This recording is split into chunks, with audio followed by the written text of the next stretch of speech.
that it is 7:04 p.m. on December 4th, 2024. I'll call the Board of Health meeting to order, and it is a virtual meeting, so the first thing we'll do is the board members will announce their presence. Darrell Beardsley, present. Stephen Constantine, present. Julie Dreyfus, present. Diana Hook, present. Rebecca Honeywell, present. Okay, thank you. So I am not aware of any items not reasonably anticipated by the chair 48 hours in advance of this meeting. Is anyone aware of any emergencies that we would need to decide on this evening? I did not receive there's a problem with my email account, and hopefully that's going to be, I'm getting help from the computer guy, but I didn't get the agenda again. But Ellen just sent, not Ellen, I'm sorry, Jean Greco just sent it to me. I haven't seen the agenda, and I just want to make sure that the process gets initiated for hiring a new administrator. If it's not on the agenda, I would like to request that be added, because I do consider that an emergency. Well, I don't know that that would constitute an emergency per the 48 hours in advance, but it is on the agenda. And you can always find the agenda on the town website under No, agenda. I understand that, but I just finished, my patients had a very busy clinic. I had a couple of surgeries, and I just can't read anything that I receive on the day of the meeting because I'm working the whole time from 8 a.m. until the meeting. Sorry. Okay. Just so you know, though, the agendas are always posted by Monday at about noon. And sometimes they would be posted the week before. Thursday is often a posting date as well, but by Monday. So you will always be able to find it on the website there, because it has to be up 48 hours before the meeting. Just so you know, so it doesn't have to wait until Wednesday. Future reference. Okay, so as you can see, we have a number of items of business, but I would like to take 11 South Main. It's a topic that we had begun at the last meeting, and just keep that moving along. Mark, would you like to update us on where we are? And we're trying to, and I'm glad the owner of the property is here too.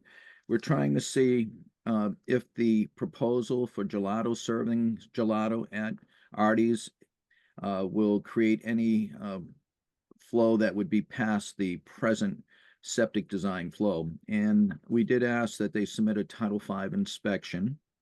So I can inform the board that the Title V inspection has been received. It is in good order.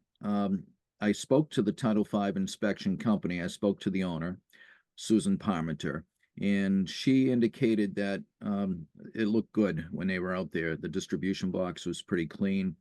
And she also was questioned because they put on the Title V inspection, the capacity was 261 gallons. And they got that from a 1983-84 disposal construction permit that was also part of the septic plan. And that's where there's some confusion, because the actual septic system, and I have reviewed it, as well as in the past I've reviewed it, shows 485 gallons of capacity based on the 2 leaching trenches they have out there at 75 feet each. With that said, we've been going with the 485 gallons. Even in a previous meeting, I have the agenda minutes that were from June 2nd. Well, the original plan was June 2nd, and we reviewed it of 1983, and the Board of Health reviewed it on September 2nd, 2009.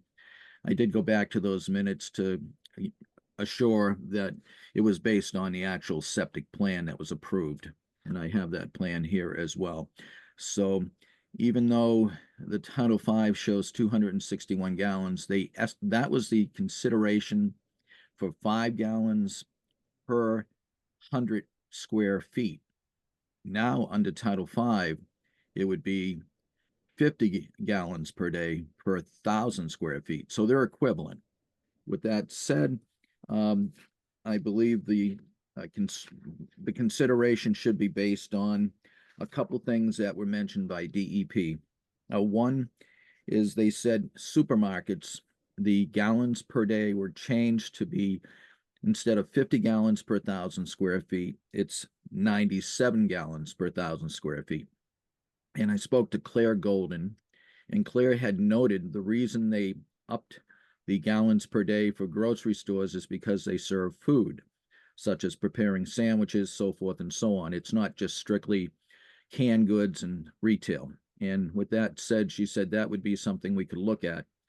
And also, the water meter readings we received do indicate an average of about, sorry for the paper flow, there's so many papers in this, an average of anywhere from as low as 13 gallons per day. Low as, let's see, we had 63 gallons per day for this year, 15 gallons per day for the period from March 4th to May 15th. 16 gallons per day. It seems they use less water in the winter. But as the summer came on this year, on June 19th, from May 15th to June 19th, they used 495 gallons per day. Toilet was running, and they discovered that. So we have to eliminate that reading, but that's very troublesome. I would suggest they check their plumbing every day to make sure things aren't in bad order, such as a running toilet.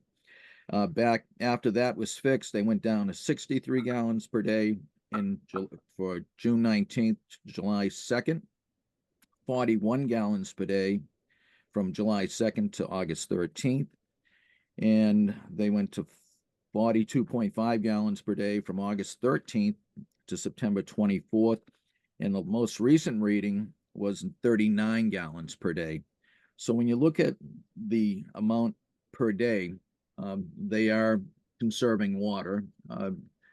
The spa must not be using too much water because those are low amounts. You know, they're averaging 50 gallons per day or less when the fixtures are in compliance. So what my suggestion would be to the board is to, based on the water meter readings and based on the 97 gallons per day per 1,000 square feet, there are 2,500 square feet on the first floor where the grocery store is, I'll call it the retail market wine facility.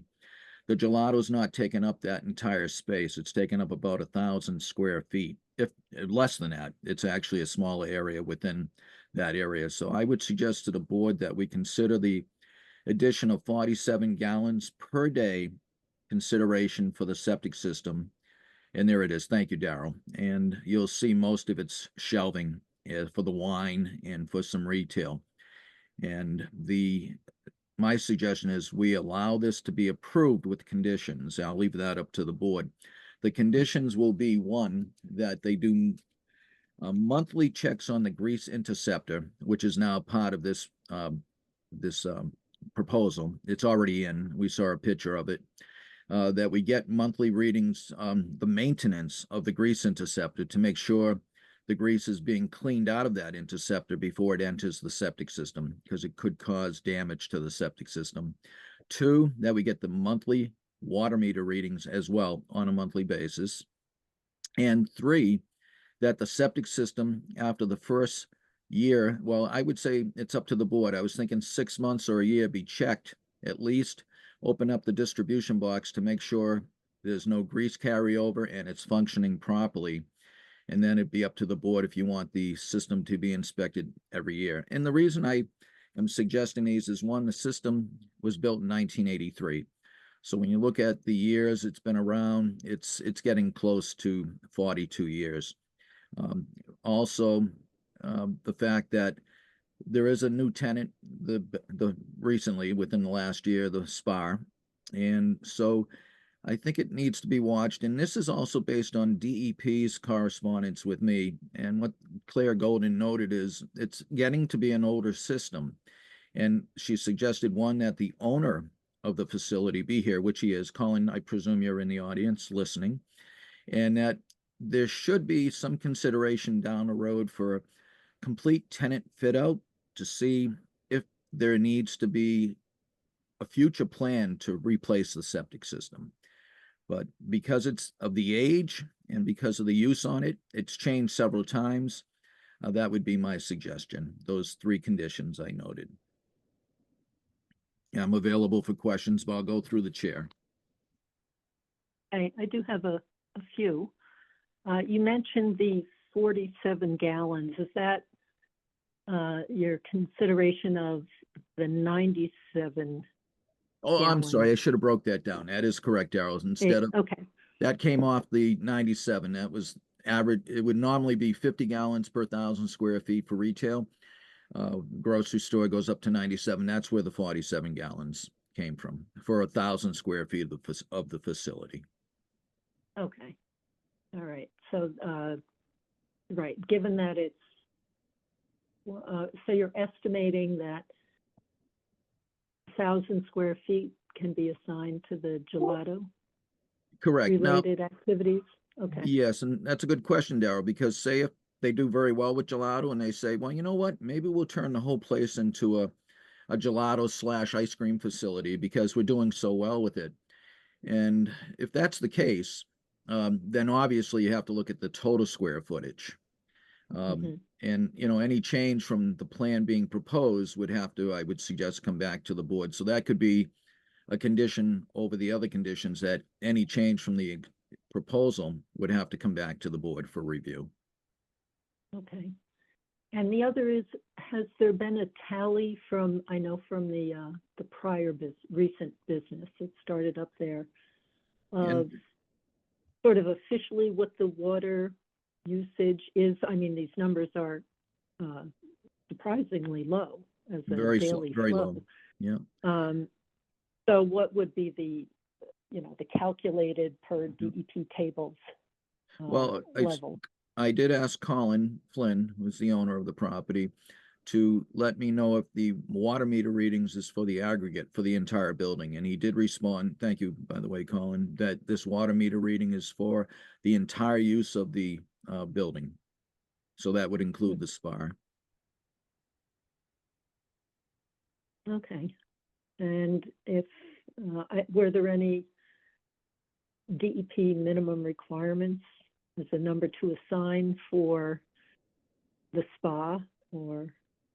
No, we didn't get into that. No? I just based it on Okay. our previous review, but what concerned, not concerned, but what Claire Golden brought to light was that the system is getting older and the tenant fit out should be considered by the owner. And then from there, a future plan of maybe considering a new septic system, or at least if they're starting to see issues, especially if they're seeing issues. But I'm hoping they won't. Okay. I'm hoping the grease management will help keep any grease from going into the septic system. And also, I guess the other condition would be not to have a running dipper well, because that would be a change in the proposal. Presently, they're using the heated dipper well. So, I mean, all these recommendations to the board would be based on the present plan that's been submitted to us for the gelato. That includes the heated dipper well and not a running dipper well. I could also see having a meter calibration test, just to make sure that those numbers are accurate. Yep, that's a very good point. I suggest that as well, because I know in other facilities that have public water, you do see the requirement for meter changeouts every 5 to 10 years. So I think that's a great suggestion, Darrell. And there is a way to do it. You know, you don't really want to waste a lot of water doing it, but there is a way to calibrate potentially side by side. Yeah. If I may, Darrell, through you, does the owner know how old the water meter is? If that's okay to go through you to ask that question? Sure, I Certainly. don't. I can contact Whitewater. I'm not sure if that's part of their, annual. It's obviously not replaced every year, but I don't know if it's part of the program where they do replace it on a scheduled basis. So I can reach out and see what they say on if they've got any information on the age of the meter. Okay. Thank you. Okay, and they may also have suggestions about how to test it or whether it's a temporary swap out of a meter or side-by-side testing. There's a number of ways that can be done.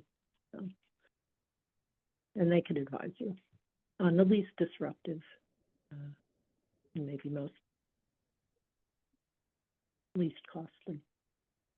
Anyone else on the board have questions? I do. Mark, for the monthly water meter readings, would that go into kind of perpetuity, or would we want to just look at that over the course of a year? I was thinking for the first year, once the gelato is up and running, knowing that I takes. think it would be as long as it remains as it's being proposed, the gelato serving and the retail as shown. If it changes, then the board may, well, one, will have to reconsider it, but they normally do that anyways, because it's a public water supply. So when Whitewater goes to check their public water supply, they also provide the water meter readings, which they're required to test the water, I believe, or check on the water system every month to 45 days. I notice there's some spans of more than 30, 31 days, but as a whole, most of these readings are monthly. But yeah. Those are getting sent to us on a monthly basis anyways. Yes, yeah, well, they get submitted when we get the water reports from Whitewater.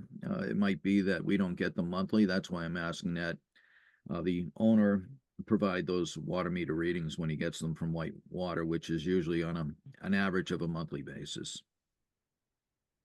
And the reports that Whitewater prepares are annual reports. Yeah, and They that's why usually I do don't see them January or February, Yeah, the state, so. that's a good point, Darrell. I don't see them that often, Mhm. unless requested, and Colin's been very good about getting those water meter readings to me.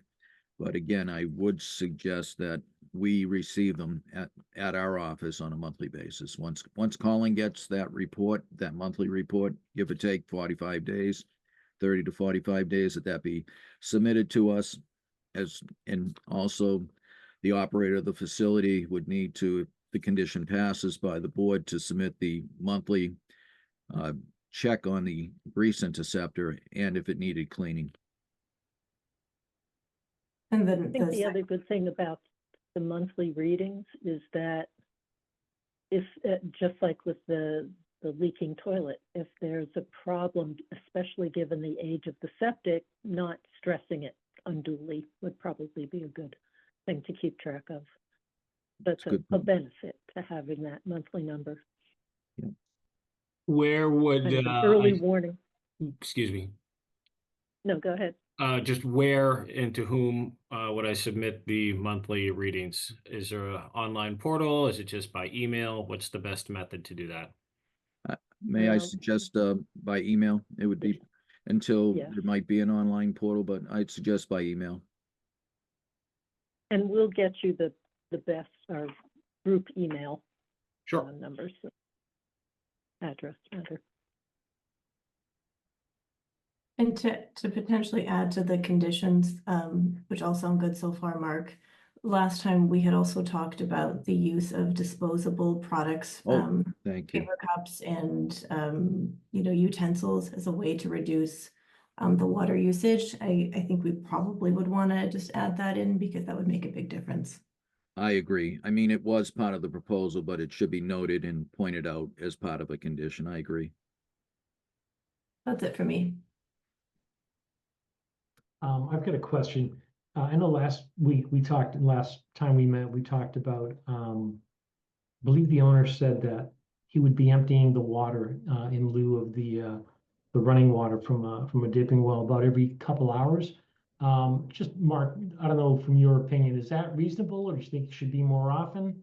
I think it's going to be I think it needs to be based on use. It could be that if it's a quiet winter day, I don't wish any quiet days for any retail business, but if it's a quiet time period, there may not be as much use of the dipper well. But if they have a heavy use, say in the summer, and it clouds up, that's going to need more emptying and replenishing the water, clean water, because it will milk up after a while. So, and it will be dependent on the use. Okay, all right. Thanks. And we'll also see if that needs to be emptied more often. Maybe more water use will be needed. And as we've seen, even in the water meter readings, there is more water used in the winter. It could have been because the SPAR came on later, but again, we'll see that in the water meter readings as well, if they're using more water within the whole building. And I think Mark. the food inspector may be able to assist with how Yeah. one determines the frequency of dumping of the well. I would expect cloudiness of water, where the water is getting cloudy from the product from the gelato, then it should be emptied and replenished with clean water. Okay, so, anyone else have questions on the board? And does anyone in attendance at the meeting have any questions?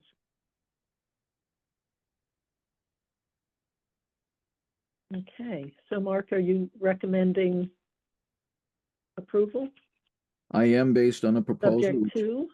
Yep, and I would say based on the proposal as submitted previously for paperware, a non-running dipper well, which will be a heated dipper well with the conditions for monthly water meter readings submitted to our department. And we'll help out the owner on how to get those to us, but email's fine, but if they want to mail that to us, that could be just as that's an opportunity, but email's even better. I think it helps to get it to us quicker. The second condition would be that the operator from Artie's that ART submit monthly inspections of the grease interceptor and if it needed cleaning. And the other one would be the inspection of the septic system, and I'll leave that up to the board. You may want to consider the first 6 months to look at it, or you may want to say yearly inspections, and that includes checking the septic tank and the distribution box. To make And is sure that it's functioning something properly. that Whitewater would do? Are there No, that would, portions of this system that they could look at themselves? I, I'm not sure where the units are, yeah, I inside or out. believe the Whitewater will handle the water meter readings, but I believe the septic system, that's going to need to be as Title V inspector. So that, good question, because we should designate who's checking the septic system.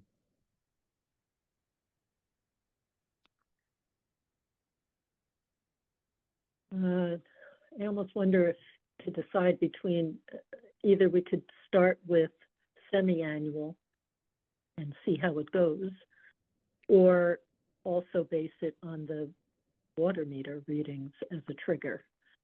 Yeah, Like no, if we see the levels going up. I think the significantly. semi-annual, Daryl, I didn't mean to interrupt you, but I would interject, that's a great idea for the first year, because there is going to be probably a major change in use from December through, say, March versus April through, say, November or September. You know, the use will be greater in those months, so we'll see that hopefully with the water meter readings, but hopefully the maintenance of the maintenance of the grease interceptor and the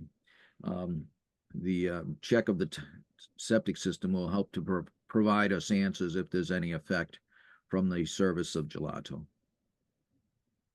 I'm just wondering on the septic inspection, if this is more of a visual inspection versus a semi-annual pump out, or is there a specific actual test that they're performing or inspection, or is it visual, looks good, there's no obvious change in the condition? I can help answer that if that's okay, Daryl. No, that The would be good. reason I mentioned checking the septic tank is they will know if it needs to be pumped, so they can check it, and if they find it doesn't need to be pumped, then they don't need to pump it. And the reason I requested the distribution box also be looked at is you can see within the distribution box if there's any staining that might have been caused or by the additional water use and it's overcharging the distribution box. Just so you know, the Title V inspector said it looks very good right now, and we should be able to have a benchmark. We have an excellent benchmark right now. It's in good condition, but they can open the distribution box cover up to see if there's any discharge of grease or if there's any increase in water flow to the leaching field, which would show some watermarks on the distribution box. So it'd be it's a partial Title V inspection. And if the Title V inspector doesn't want to submit the full report, they can submit, if the board's agreeing to this, they can submit a letter or a partial report indicating if the septic tank needed pumping and the condition of the distribution box, including the effluent, and if there's any high water marks from the additional use. And this would be an ongoing semi-annual partial Title V inspection. I'm just sort of trying to figure out costs involved in this, or Yeah, sure. what exactly that means. And what I'm hearing from our chair is that we'll start with that, and it could change. I think we're going to revisit this in 6 months to see how things are going. Am I correct with that, Darrell? I was just going to pose that question of whether we aim for July 1st, perhaps. That gives a chance to hit warmer weather, you know, to see if business changes as the weather gets warmer, and a chance to see impacts. So does that sound too far out from now, or reasonable to look at something around July 1st? I personally feel professionally feel it's a reasonable request to go to July 1st, that we have the system inspected by July 1st, probably sometime in June, towards the end of June, have the septic tank, as well as the distribution box reviewed to make sure the use of this new operation has not affected the septic system. And then the board will look at that in July and make some decisions, I'm sure, at that point, if that was your consideration, Darrell. I was kind of thinking that we would do it on an iterative or a feedback process. Let's see how it goes, how things are looking, how the water use is looking. You know, if the grease interceptor is being inspected, or any changes noted in that, just to understand the new dynamic, and then decide what kind of inspections thereafter are needed.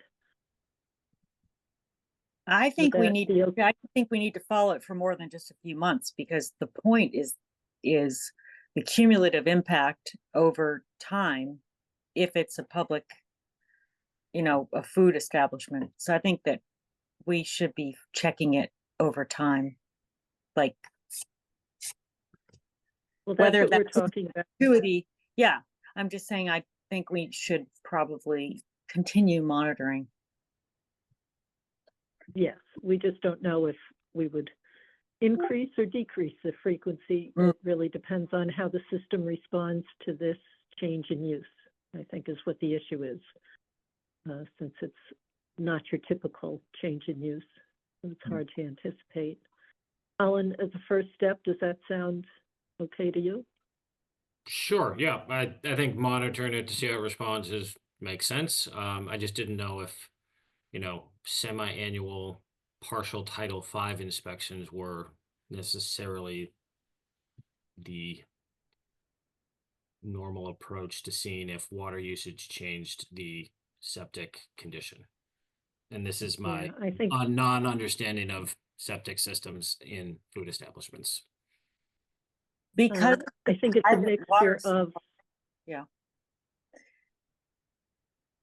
Go ahead. Sorry, because it's a private water supply, and we don't know how the change in use will affect the environment. If your change in flow contaminates your own source of water, that's the only way to know that would be by monitoring it over time. Because we don't have an external source of water, so we have to just keep watching and measuring the effects. Okay. I think I might view it a little differently. I think, Colin, because the system is rather old there, and if you would like to preserve and extend its life, then this checking might be helpful towards that, just to understand any changes that might be taking place. Sure. And it protects Diane? the septic system. I'm sorry.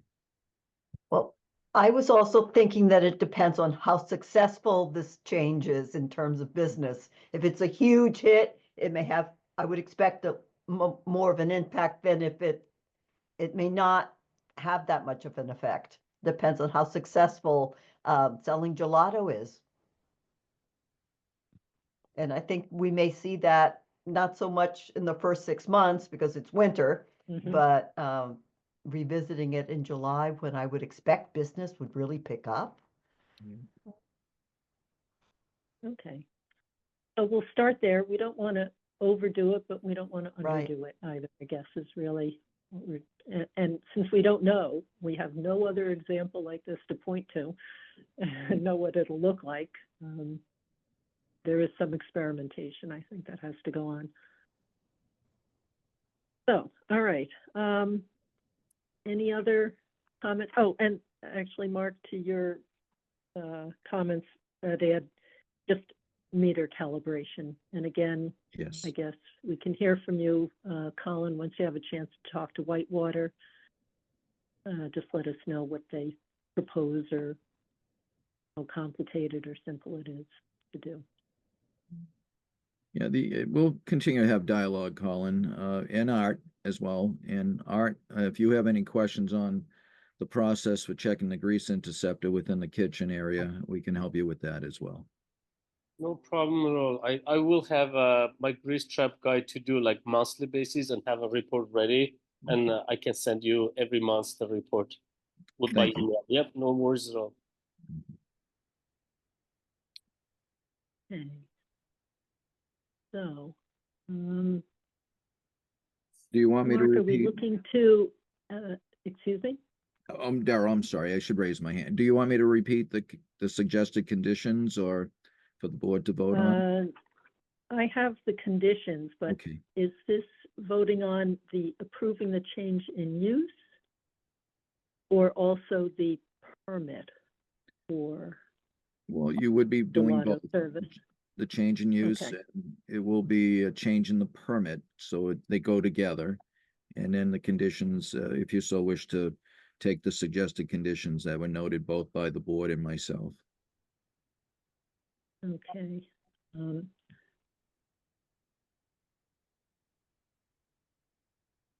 right, and so we have the permit application. Oh, I didn't get a chance to ask Tom if that's all ready to go with the exception of this determination that we just discussed.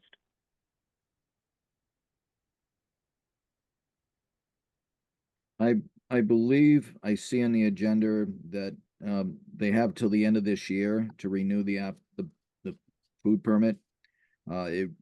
It's close to the end of the year, so this could be added to the 2025 food permit that includes gelato.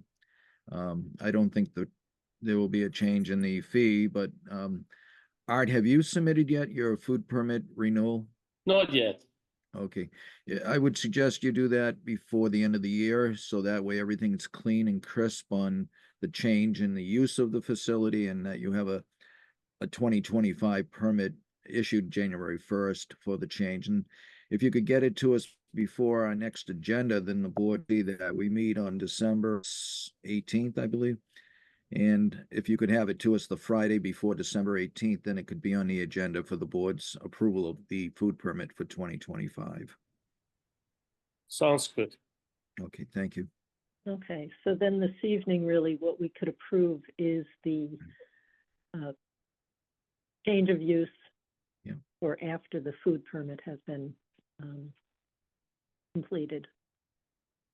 So, do we have a motion to approve the change of use of the facility for art specialties to include gelato service, conditional 2, monthly grease interceptor checks and cleanouts as needed, to water meter readings being conducted on a monthly basis and tracked and shared with the Board of Health, the checking of the distribution box and septic system by July 1st of 2025, having the meter calibrated, the water meter calibrated, or the calibration checked at least. And there was one other, oh, the use of disposables Yes. And you to did mention, minimize the amount of washing that's required. and Darrell, did you mention the monthly grease interceptor? You may have, I just was Yes. grabbing the paper. Okay, thank you. Yes. The dipper well, Daryl. Yeah, did you- oh, and the dipper well. yeah. Oh, and the dipper well, No, running dipper well, it should be heated. yes, thank you. As proposed and They already reviewed planned the by, dipper well, yes. as proposed and reviewed by the food inspector and approved by the food inspector. Yes. And I guess lastly, that if there are any changes to the operations other than this, for example, for whatever reason, it's determined that a continuously running dipper well is needed, you know, that should then come back before the board so we can reevaluate. So moved. moved. Seconded. Any further discussion? Hearing none? Steve Constantine, aye. Julie Dreyfus, aye. Diana Hook, aye. Rebecca Honeywell, aye. Darrell Beardsley, aye. Okay, so thank you. So Art and Colin, if you think of any other questions that you might have, let us know. If you learn anything from Whitewater or others that lead to questions, you know, feel free Thank to you so much, contact us. guys. Thank you. Take care. Have a good. All right.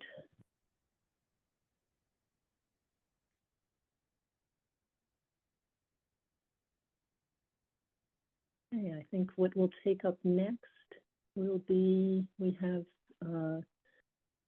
under agents business, we have plan reviews, and I'll have to note that this will be done by the, oh, no, why don't we do this first? We have, for managing Mark's hours appropriately, and for other reasons, we have a supplemental health agent, Paul Saulnier. And the I as chair and discussions with the vice chair and others in town have appointed him to work on selected projects, 0 Washington and 65 Farm Road. And so, Carol. Sorry, when you're done. yes. I was I just think going this to ask, should come before the board and we should have a full discussion, and that we should post a position and get applications. Because we need somebody who's a certified sanitarian, who has an active license, not a retired engineer. And I think it's the whole board should be involved in that process. Once again, I don't agree with the process, the content. I'm sure that Mr. Saulnier is well qualified. He's a retired engineer. We know him. He's a very nice person, but we need to follow proper procedure. And I very strongly object to the town not having somebody in a role. Supplemental health agent needs to be a certified sanitarian. They need to be qualified. We as a board should look over their qualifications and should choose who we want to do that job. I think it's not proper. And I want you to have wanted on the record that this is not something that I think is proper procedure. okay, Julie, I see your hand up. Just to respond, Rebecca, back in, I can't remember which November meeting, I think it was the first one, we basically had a motion to appoint Mr. Saulnier to the 3 projects that we currently see in our agenda. So that's the 2. I know. And on that meeting, I was very confused how we got to the point of this. And I do not think it's fair to the town of Sherborn that we have people doing such an important job without the Board of Health being involved. In the past, when we've had supplemental agents, they were certified sanitarians, they had experience as health agents.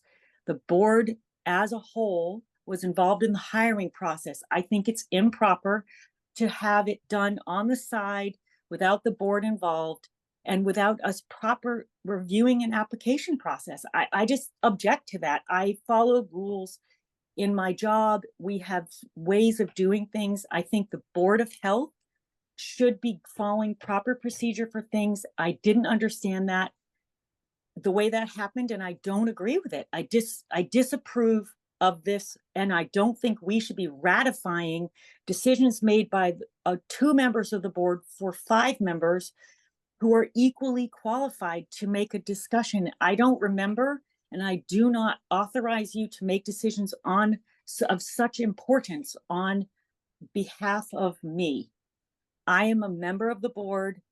I'm a licensed physician. I'm a scientist. I think that it's possible that the importance of this decision is underestimated. I also think that the entire town has a lot of vested interest in these bigger projects.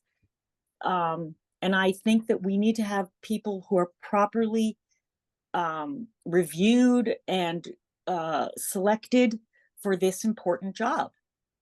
And I have nothing personal against this engineer. I just think it's not proper, and I don't agree with it. And I don't like being put into this position by you. And then we have to ratify it. Why are we ratifying it? Why aren't we discussing it as a board and then deciding as a board whether or not we go through an application process, or we just have a retired engineer who lives nearby and knows how to do this, do it? I mean, our town administrator is an engineer. Why don't we have him do it? And the reason is because that's just not how we do things, or not the way it should be done. So I disagree, and I disapprove, and I think it's not fair to put the board in a position of ratifying a decision that I don't think is a good decision. That's my opinion. I'm sorry if you don't agree with me. Daryl, do you want to respond, or would you prefer I did? So there are a number of issues. As Julie mentioned, this issue has come up. We had an urgent need to be able to meet our 45-day deadline, which has been extended by the applicant, to take care of some projects and have them reviewed. And well, since we have an extension, why don't we do the proper thing? Let me finish. So Paul has the qualifications. For months, I have been looking for a supplemental health agent who we could consider, that we could take our time reviewing, but that was not possible. There are very few people available to do Was it this work. posted as a job? This is a temporary measure. Okay, but was it posted as a job? I don't think we know who's available. I don't think we know who's qualified. I don't know who's qualified. How would you know? I mean, we could post I it. speak with a lot of other towns and organizations who are familiar with who is available. I have reached out to numerous people, and nothing has worked out. And we need this. Post positions that are available. You post them, and then you get applicants, and that's the standard procedure for jobs. And this town, it really matters in Sherborn. Why? Well, we need affordable housing. Why else? Because we have 100% private well water.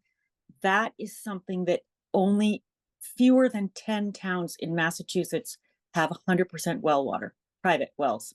It's complicated, it's detailed, there's pressure, there's technical expertise. And I think the town of Sherborn deserves a proper decision for such an important role. And we have to make a bigger effort to do the proper thing. That's my opinion. And I've been on the board for 3 terms, and we've had supplemental agents before, and they were all properly certified and collected, hired in a standard procedure. They weren't just, I don't know, Daryl. I think that the full board should be involved. I think it's great. Thank you very much for doing that work. But it's not the kind of thing that, I mean, if somebody asked me, I'd say, let's post the position. No one asked me. I didn't even know about it. Why didn't I know about it? Rebecca. I mean, if I had said to you, I am so busy, I need you to do all these things for me, then I'd say, thank you so much. But instead, I'm actually interested, but I don't know anything about it. And I don't think that it's appropriate for you to decide that the town doesn't need certified people who have active licenses to review projects of this significance. We need people with active licenses who are properly certified and who have experience. Now, this particular engineer has experience. We know that, and we know he's nice. That's great. But I still And think he's we should go through the certified. proper He procedure. has the appropriate certifications. Well, that's great. I'm so happy to hear that. But I still think we should have posted this position before we chose who would do it. And I don't understand why we didn't. If I may interject, Daryl, Yes, please do. I'll say again, Rebecca, Mr. Saulnier has been brought on for the 3 projects that we have before us on tonight's agenda. And the background to that was part of an executive session of which we will not get into now in this open session. And you're walking dangerously close to violating that. I just think we should follow proper procedure, whether it's the reason for it can be kept private, but once the decision is made that a supplemental agent is needed, that the procedure to hire a supplemental agent is completely normal. It's not, and it's not, it's something that happens all the time. Boards of health need a new agent, they need a supplemental agent, there's a demand, increased projects. It's not an out of the ordinary. But the position has to be posted so that you find the candidates that you don't know are there. I mean, word of mouth is a great way to get candidates, but you might know that bigger organizations are required by law to post because people prefer to get things this way, with a friend or someone they've worked with or a family member, whatever.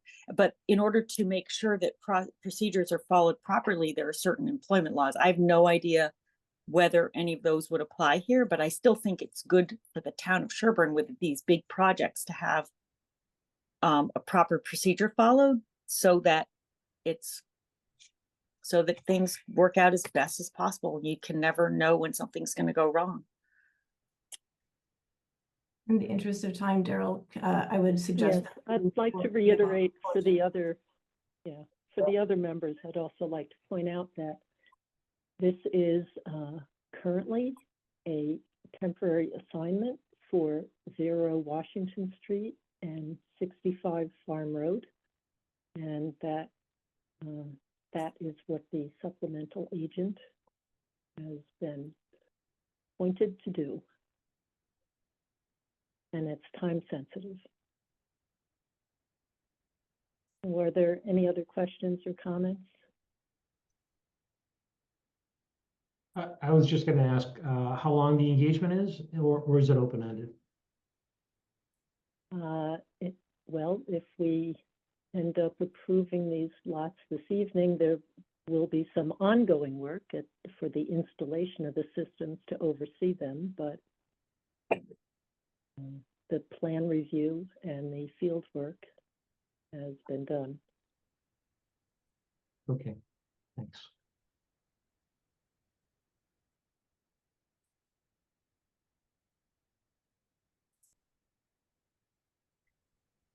Daryl, is there a motion that you're looking for your item number 4 under Chair's business? I'm not quite sure what, if that's needed. Yeah, a motion to ratify the appointment of.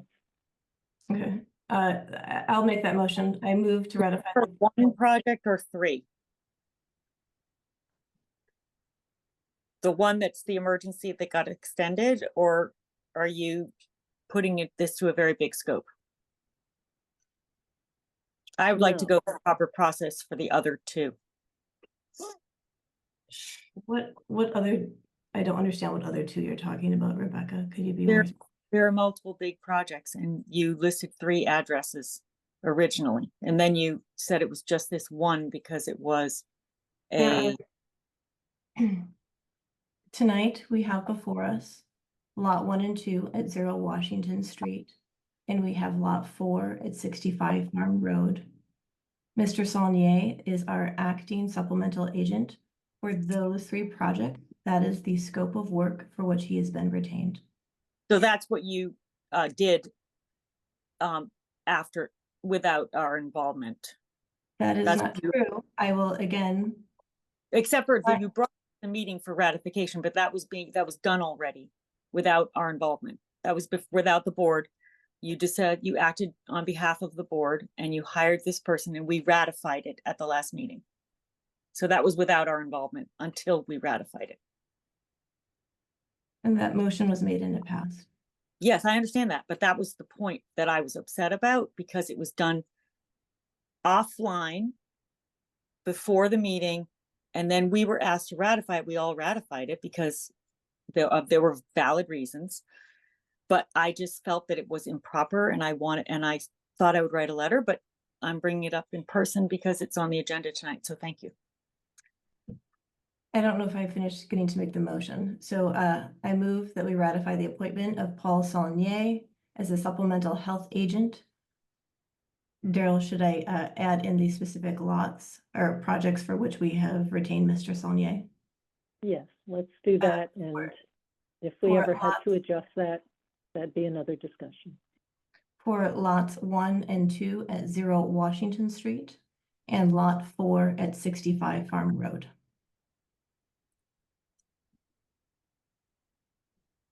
I second the motion. Any further discussion? Hearing none? Constantine, aye. Julie Dreyfus, aye. Diana Hook, aye. Rebecca Honeywell, nay. Daryl Beardsley, aye. Okay, so, Mark, do we see, or anybody else, do we see DGT representatives present? Darrow, do you want me to participate in this? I thought I was to be on the sideline. Oh, yeah, sorry, That's okay. force a habit. No, That's fine. Mark is offline. Paul, do you do you see see? DGT? Paul, do you see anyone from DGT here? I don't recognize the names. Or Bob, is someone from DGT here? No, I'm here to represent the applicant. Okay. Oh, dear. I do have a technical question for DGT, but in any case, and usually they will present some information on the plans, but instead, Paul, would you like to give an overview of the status of the plans for, let's start with Lot 1. Certainly. I provided a list of discrepancies according to your discrepancy checklist. And that list was sent to the designer. I got a call from the designer this afternoon, and he said he would be sending out his responses to that, and he did, and I did get to look at them just before the meeting. And he's complied basically with all of the comments that I had. None of them were particularly onerous or critical. There was some issue about the number of dosings required by Title V from a pump system to a leaching field. And he had quoted Section 254 and said that required 8 cycles per day. 254 doesn't state a number. I, in my comments, wrote to him and said that it had been my experience that Title V required 4 cycles per day per tests of faster than 2 minutes per inch, and 1 cycle per day for perks that are slower than 2 minutes per inch. on this site, the perk rates were slower than 2, so I recommended 1 cycle per day. Turns out that in both our reviews of Title V, including a revision that was put out by Title V by DEP, saying that they were clarifying the number of cycles required, and the regulations say that we should follow those, but nowhere could I find those required rates.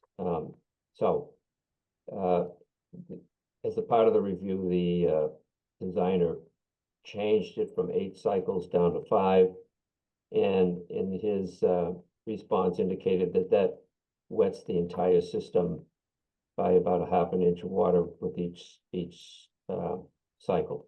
And the goal here is to keep the soils wet, to keep the bacteria alive and hydrated. And that certainly will do it. I have no problem with it. In my experience, the number of cycles is often varied.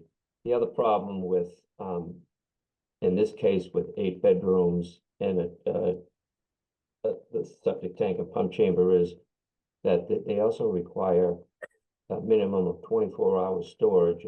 All the pumps fail just before the pump was supposed to go on.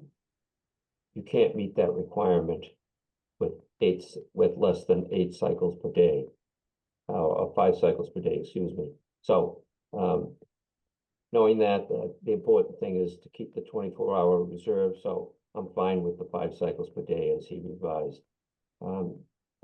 The other issues he resolved and agreed to comply with on the revised plans.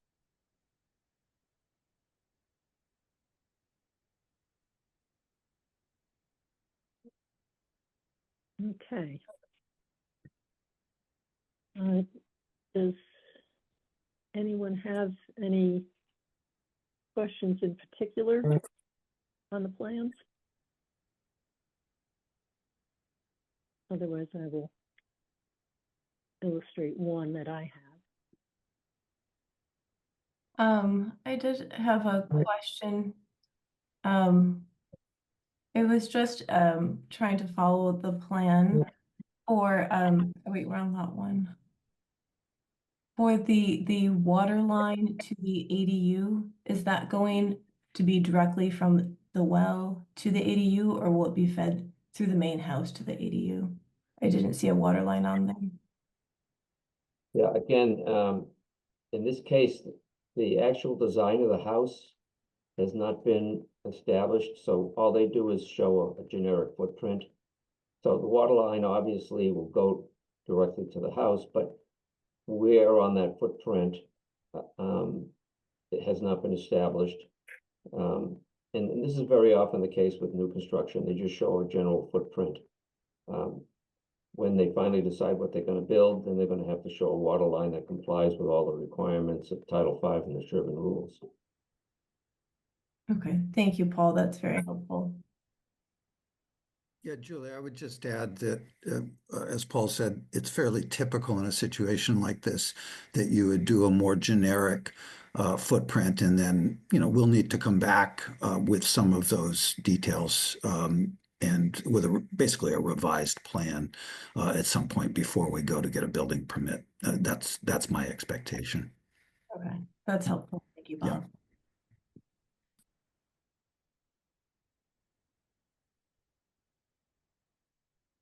All right, there's something I'd like to review on the plan and then show an example of what I think, or of what I would like to see on this plan. And lots 1 and 2 are fairly similar, but this Correct. Yeah, they're basically is something different than is noted on lot 2. So this is lot 1. This is a profile of the leaching field. And I couldn't find a transect identified up in the leaching area, but just the relationship of these tanks and the distribution box. was making some assumptions, but I would prefer that the plans more clearly reflected what I believe is the perhaps the intent. But again, I would have liked to have heard from DGT, so maybe this will need to be relayed to them for clarification. Is the way it is now, the groundwater was found or by models, which are an excellent indicator of historic high groundwater levels, and certainly the preferred thing to find. So models were found. The elevation here is one of the lower elevations, or I should say higher elevations that was found for groundwater. At this end of the system, we are achieving the 5 feet to groundwater that is required for Sherborn regulations. At this end of the system, that is not what is happening.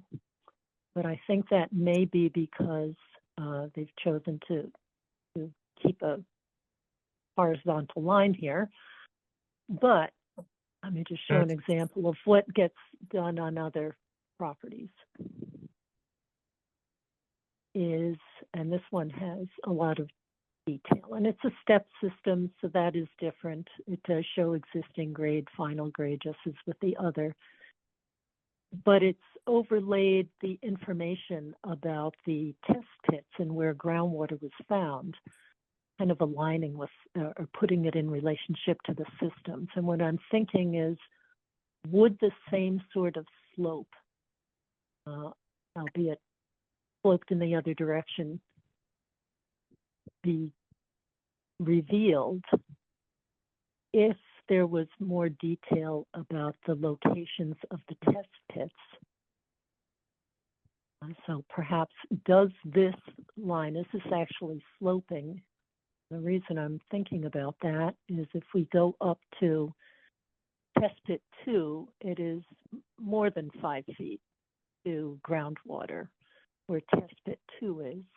And if we go up to the plan, see, but I don't want to have to speculate on this. I'd prefer that the engineer for the system provided this information.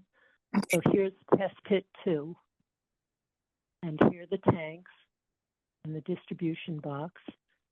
And so if it's following that kind of line, is the left side of the system has a different depth to groundwater than test pit 1 on the right side, or test pit 8. So that is what I would like to see. I could see conditionally, potentially reviewing and possibly approving this, subject to some resolution of that. Because again, I do not want to make those speculations. I would like that to be presented by the engineer.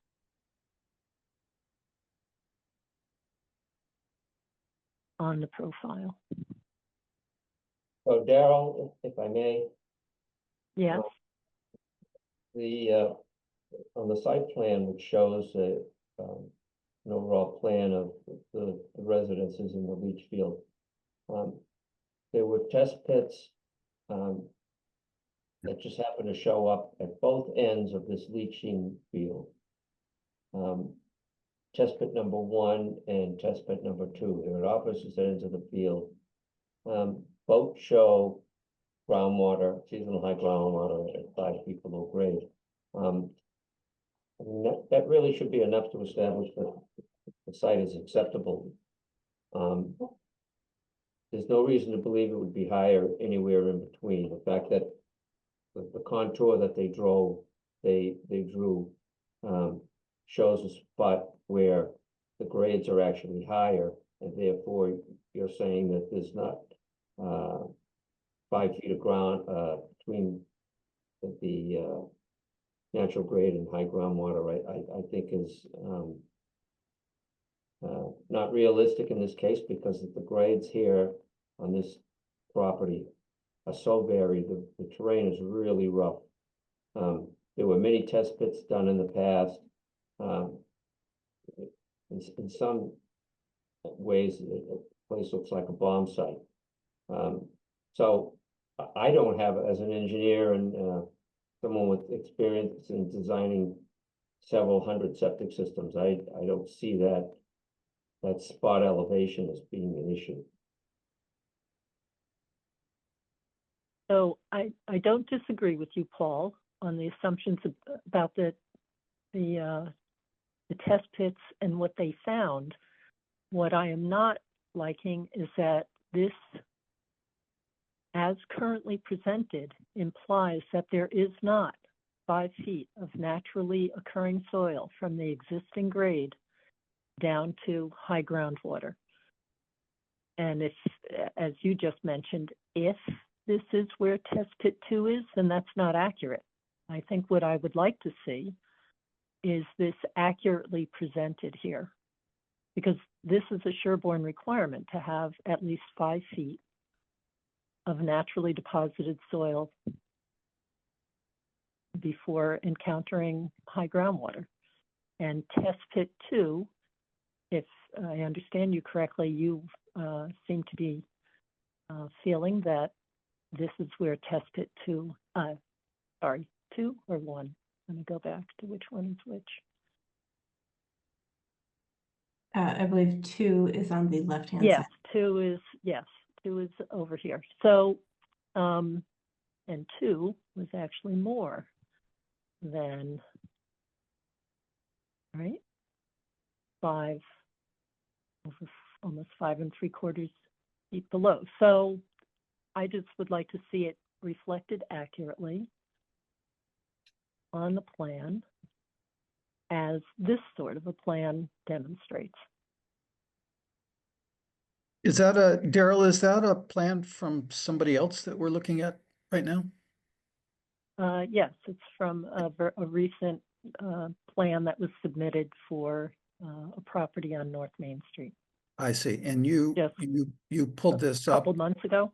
You pulled this up in the last few days? Yes. And Yesterday? is there a reason that it Today? wasn't in your comments before tonight? Because it's hard to kind of show up and do a plan review at the meeting. It's not typical, I don't think. Well, this has been a very fast turnaround, so I really didn't get to see Paul's comments and until, I don't even know, Tuesday, Monday or Tuesday. Hasn't been a fast turnaround from the applicant's perspective. The board has had this application for the better part of 2 months. I am not typically the reviewer. And I don't think you're the reviewer on this one either, right? I am the regulator who needs to determine whether this is compliant with our regulations, and I have not reviewed it in the same level of detail as Paul, but let me go back. That diagram is concerning to me because it just doesn't meet our requirements. I think it's something that could be addressed, but I'd like to see an accurate profile. I am accustomed to looking at profiles when we talk about step trenches and advantages of something and how things are configured and laid out. And so that, me, this, I'm not convinced this is accurate. And I think it's accurate not in favor of me being able to approve it with this. I would be willing to consider conditional approval, provided that the engineer, designer of the system can verify the dynamic here of I feel like relationship to groundwater. I feel like I've been ambushed tonight, Daryl. That is absolutely not the intent, Bob. Not the intent. Okay. Julie? I think maybe if I say it a different way. So when I look at the 3 test pits, all of which are located within the leaching field, and I look at the difference between the surface elevation and the estimated high groundwater, every single one of those has 5 feet. It's meeting the regulation. Correct. And so you see that in the soil test data and that profile. I think the only thing that we're asking for is in the cross section that is depicted below where it says percolation data that Daryl is currently pointing to. It is not showing the same data that's being depicted above. So it's just a discrepancy in how this data is being represented here. It's clear from the test, the deep hole test pits that in fact 5 feet does exist. So we're just asking for the plan to be accurate in its reflection of what was found in situ. And it's just here, I think where Daryl has been pointing to is instead of having a straight line for underneath the profile of the system, clearly the groundwater seems to follow grade and it just needs to be angled down appropriately to clearly show that there's that 5 feet of separation. I think that's all that Daryl is asking for. And I agree, like, I think it's clear that you have the 5 feet, but it just needs to be shown consistently. And that would Yeah, be, because and I don't, conditional. I don't like, exactly, I do not like that there's seemingly contradictory information.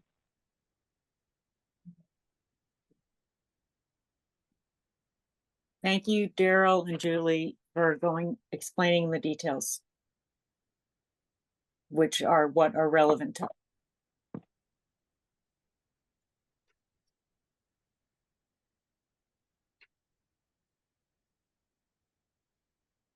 Does anyone else have any questions or comments on the plans?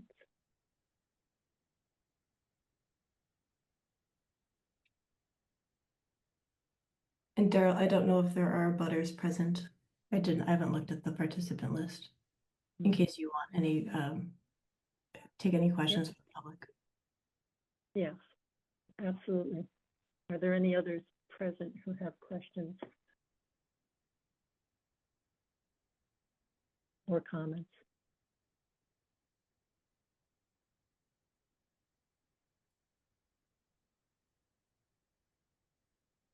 Okay, hearing none, are we ready to, Paul, are you recommending approval of the plans? Of the plan, sorry, plan Yes, for I lot am. 1? Okay, are there any conditions associated with that? No, as I said, his response to my comments were in my mind satisfactory. And I believe that the system is 5 feet above the seasonal high groundwater and located in an area where groundwater is greater than 5 feet below grade. So I don't have any issue with that. As you say, there might be an inconsistency in the way they plotted the existing grade, but I feel convinced with the test pits at either end of the system to show groundwater is 5 feet below grade, so I'm happy with that. And therefore, the other issues that he has to provide on the final plan, including a wet stamp and an original signature and other elevations that I asked for, will come along with a final footprint for the houses, so you can show all the offsets, the actual offsets, as well as groundwater located under the house. And in this case, they're slab foundations, so they're not basements. And they do show grades higher, elevated above existing grade for those slabs.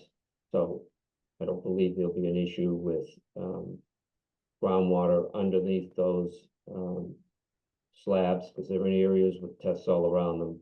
And again, they don't have to be 5 feet above groundwater. They just have to meet the minimum requirements of Sherborn for a foundation basement plan.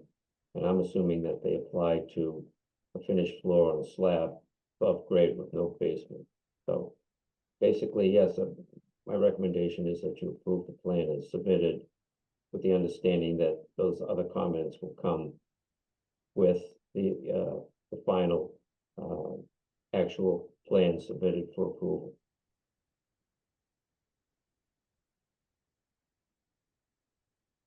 Okay, so I think All right, I'll lay out a few things that I could see that might be part of a motion. One would be the following conditions, like approval conditional to receipt of a garbage grinder deed restriction, confirmation that the A&R lot lines have been accepted by the planning board and appropriately recorded, that the, as Paul just indicated, the signed and stamped copies are received by the board, that the water lines are approved when their final design is available. And I don't know if we need something about the dosing of the system. I thought your evaluation was helpful, Paul, on the reasoning for the number of cycles per day and meeting the 24-hour storage requirements. But do others feel a need to have that specified as a condition? So Daryl, as far as that last one, when the final plan is submitted, you can easily confirm those requirements by the level settings on the pumps on and off, and second pump on, and then the measurement from there up to the outlet of the septic tank will give you the calculation for 1 day storage. And again, I went over that with him on the phone today, and he can meet those requirements if he does it at 5 cycles per day.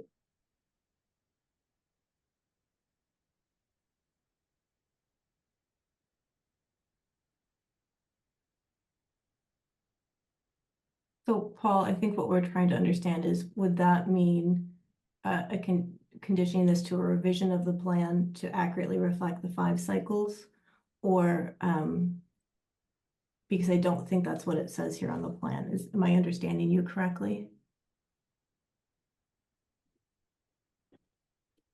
I'm sorry, I'm not sure I followed that, but my understanding is that we'll get revised plans submitted, meeting all the requirements, and it'll probably require another review by someone to make sure all the comments were addressed.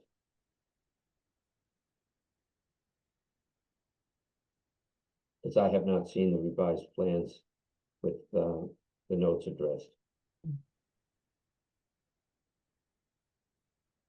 Ah, okay. Because I know you just received these a couple hours ago. And then Daryl, in addition, you wanted to have the condition of the revision of the, I think, or did you already add that in? No, that is another one. Yes, I'd like to see the soil profile, I mean the SAS profile enhanced to better match the other data provided elsewhere in the plans.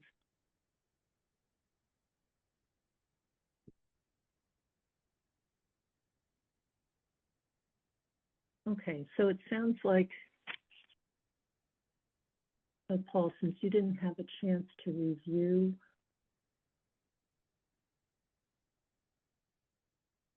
sounds like that condition about the cycles per day might need to be a condition because you have not had the opportunity to review these plans, the latest version. Is that correct?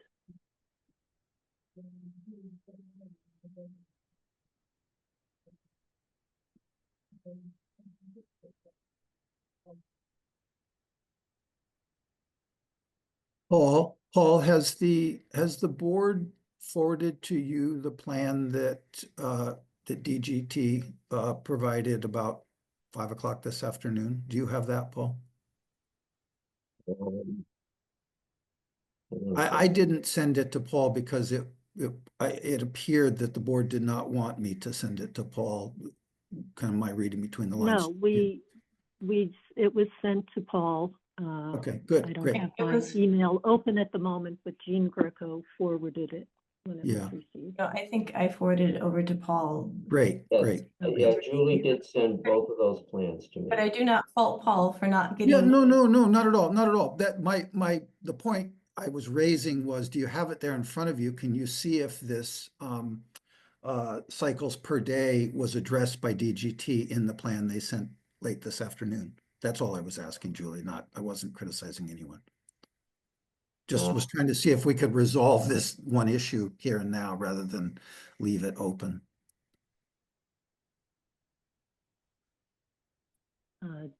They, Are you able to look at it, Paul? Otherwise, you can I'm direct. looking where- at it now on my screen. Okay, great.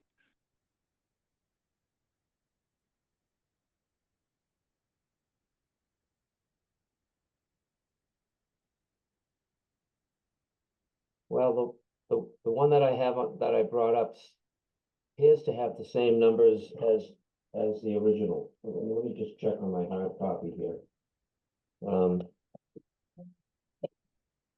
Just double check.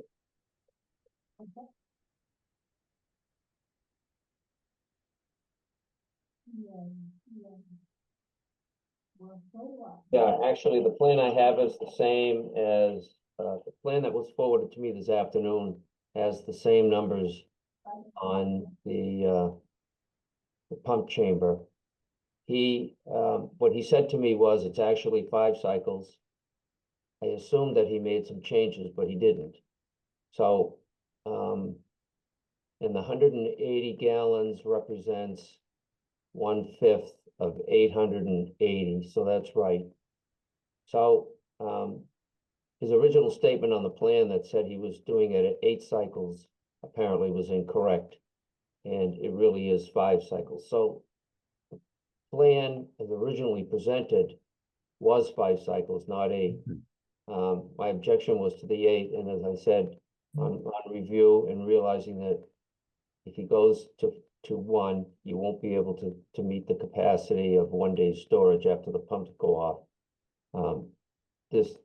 There was no need for him to revise this part of the plan.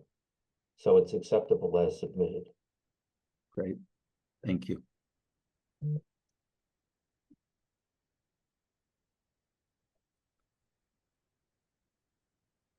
Okay. I think maybe the other comment that I believe you had, Paul, too, that you mentioned earlier, is about the foundation footing and its distance above groundwater. Can I address that, Daryl? I think I have an answer for you on that. The finished floor is more than 2 feet above the existing grade. So even if groundwater were at existing grade, we would have the 2 feet to the finished floor. Does that make sense? In other words, Yes, yeah, okay. I understand that principle. I think we still need to have a condition in there because if the plans change between now and whatever. No, Daryl, if the plan changes and we were to put a basement or a crawl space or whatever it would be, we would absolutely have to give you the estimated seasonal high groundwater so that we could be sure we were meeting your requirement of being 2 feet above it. Totally agree.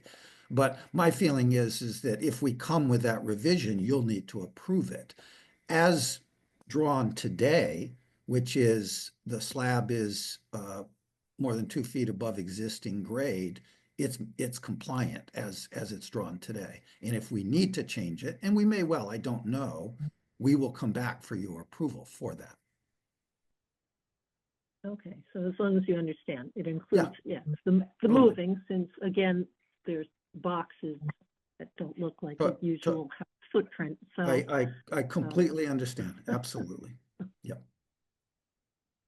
Just want you to be aware. Yeah, no. All right, so do others feel the need to have that as a condition, recognizing that there will most likely be a new version of the plan with better defined footprint of the proposed buildings. I don't think we need to include that here. That's my opinion. Does that also negate the need for the water line evaluation or not? Since, you know, that's going to come in the revision as well, once there's more finalized construction plans, then I don't think so. But I also defer to Paul on that if he feels differently. I mean, frankly, as a practical matter, the way this probably gets done is the main house gets built, the septic system gets built, the well gets built, and if the ADU is built into the future, then we come back to you and we show a well line there and a floor plan, right, of the ADU. You're going to want to check the floor plan of the ADU for the number of bedrooms and room count and all of that. So you get another bite at the apple on this stuff. But obviously what I'm trying to do is lay out for you, what the total plan could be, including in, the new state law around ADUs is kind of a very relevant thing for residential development at this point. So that's why I'm showing the ADUs. It's not necessarily that those will get built immediately. So you'll get another, my view is anytime I change anything, I have to come and ask you, explain it to you and get you to sign off on any revisions that I make to the plan. I'm, more aware of that than anyone because I've done it enough. So I'm thinking maybe an easier path for this would be to acknowledge that the building locations are not in their final form, and therefore issues connected with those buildings, both full range, right? Room counts, exact location of water lines, angles that end up being needed in piping running for the septic. They need cleanouts. There are quite a number of things that could come up. So maybe we have to be clear that we are approving the septic design and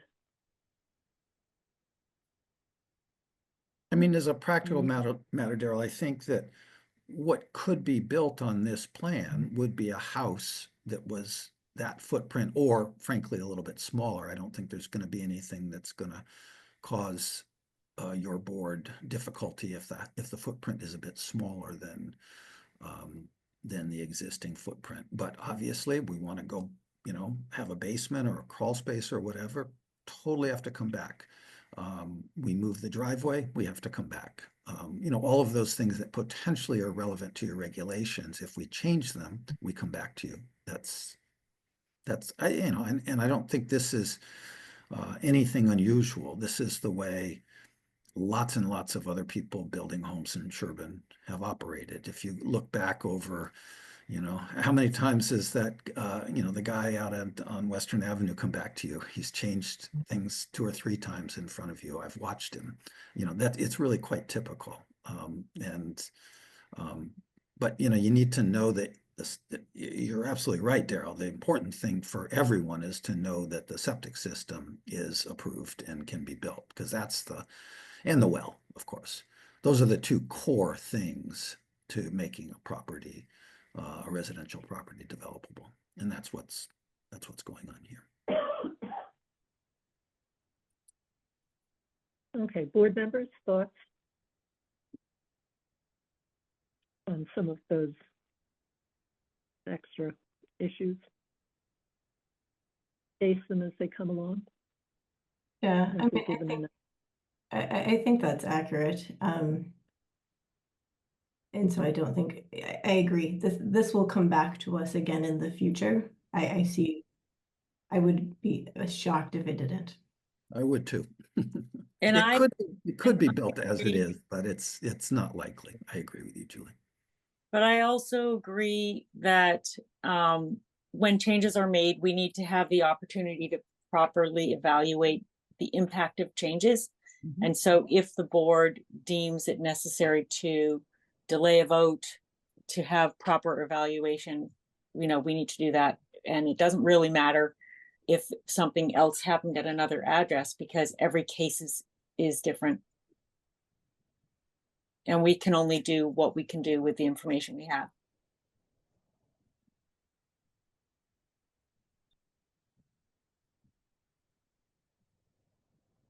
So Paul, didn't get a chance to ask, are you recommending approval of the well in addition to the septic? Sorry, so Daryl, you're asking me to say that I approve the wellness location as well? I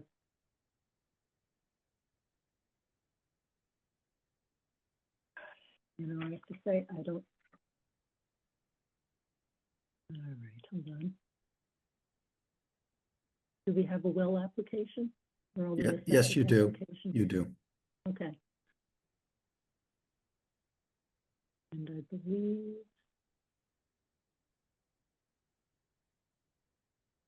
The well as located on the plan appears to meet all the requirements of Sherborn Board of Health and Title V. That's- okay, so you have had a chance to review that. It's the lot one well. All right, so you've verified the distances. Sounds like. Is that correct? But the plan is drawn to scale and the scale matches what's shown on the plan, if that's what you're asking. Yes.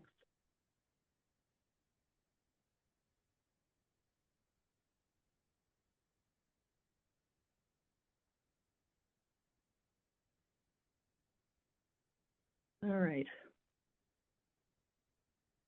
And we go back to some kind of a motion and conditions. Sound reasonable? All right. So do we have a motion to approve the well and septic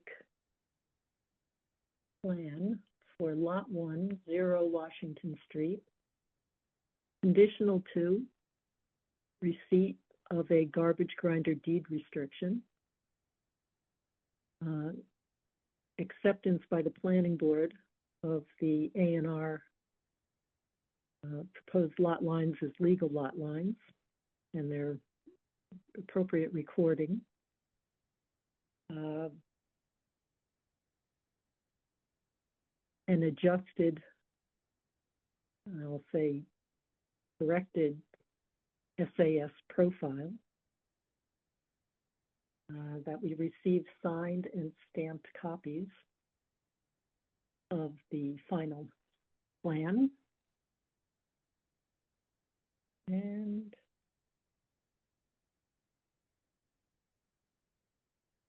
that any further changes to the plans will come back before the board for reevaluation. So moved. Seconded. Any further discussion? Hearing none. Steve Constantine, aye, with the conditions as stated. Julie Dreyfus, aye. Diana Hook, aye. Rebecca Honeywell abstain. Daryl Beardsley, aye. Okay. Hopefully lot 2 will be simpler. Let's work through some of these issues, and there's lots of overlap. So Paul, any particular comments regarding lot 2?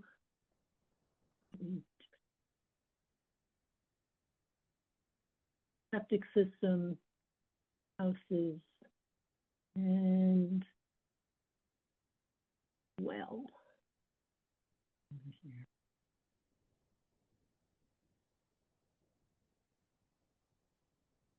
Would you like to give your recommendations to us?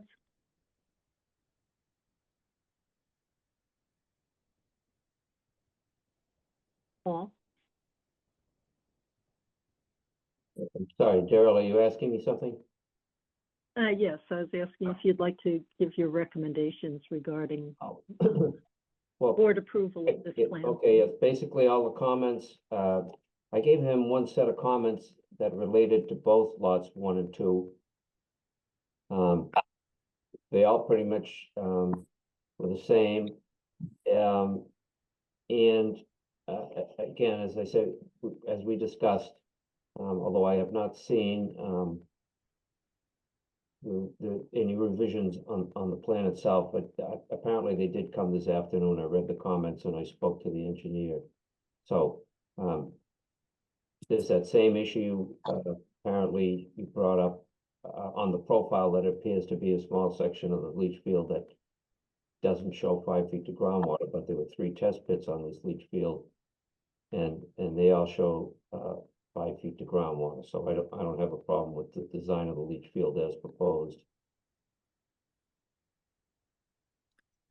When reviewing the old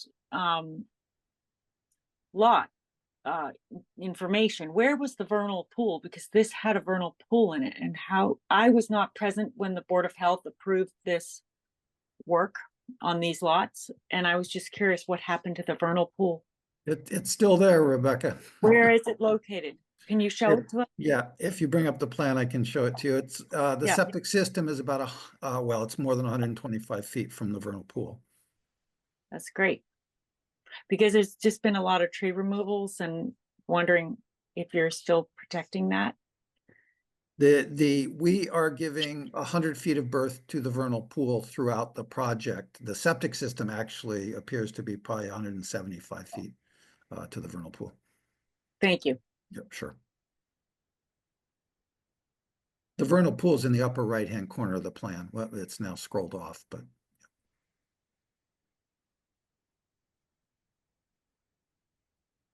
It says isolated vegetated wetlands. It's a circle. Yeah, That's the vernal I pool. was wondering if that was it, but I didn't know. Yeah. So that's what I'm asking. Thank you.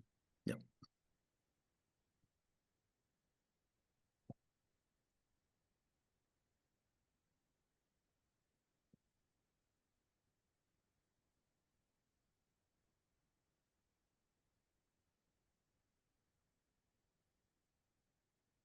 Okay.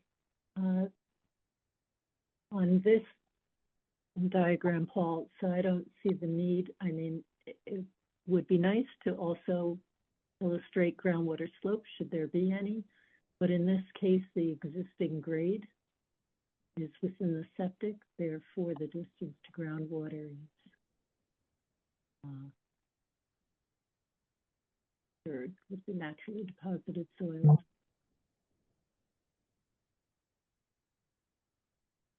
As you have You're right, on this cross section, 208.7 and 203.7, so it's 5 feet here, and it's all within naturally deposited. So I don't have the same concerns, although it is also potential discrepancy with the other data. yeah, so again, this one does Right. comply with your concern about 5 feet of naturally occurring soils above seasonal high groundwater. That dashed line just shows it just meets the Mhm. bottom of the leach field, which is 5 feet above the seasonal groundwater.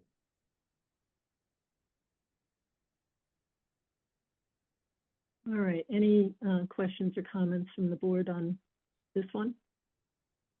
I had a quick question for Paul, and I'm hoping he could educate me. I see that the septic tank is under the proposed driveway.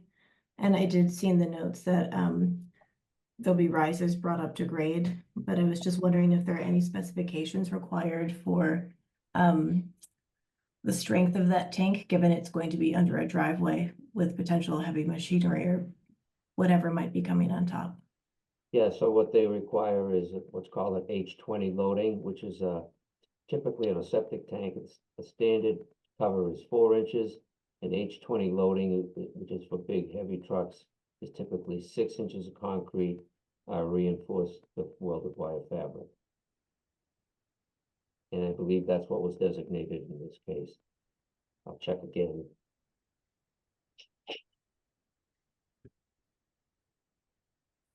Thank you. That is helpful, and I will look to see if I can find it as well, the H20. Sometimes engineers call it out very clearly. See it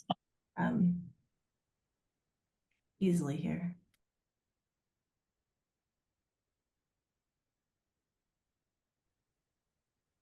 Yeah, in fact, the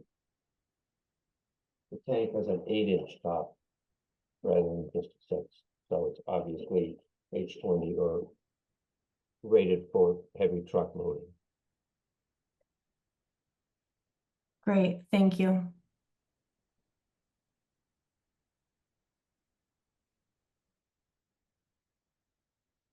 Now that I'm looking at this, I'm also recalling there was a comment in the letter today that none of the septic tanks or pump chambers were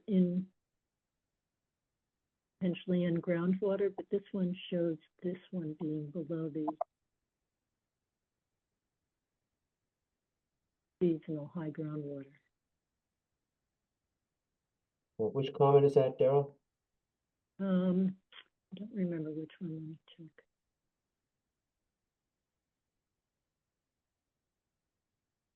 I think it's H22.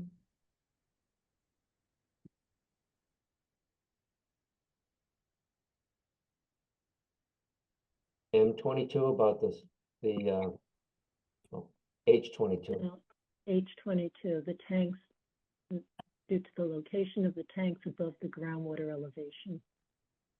Yeah, your deficiency checklist requires that those numbers be shown on the plan so that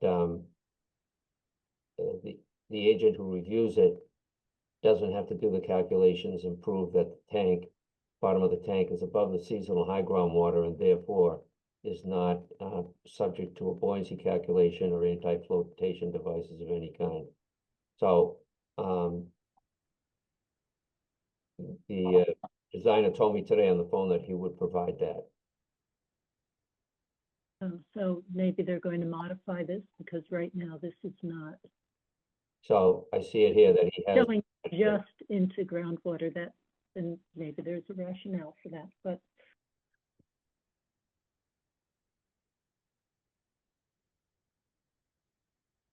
And so that complies. Apparently the pump chamber itself is about 3 inches below the seasonal high groundwater.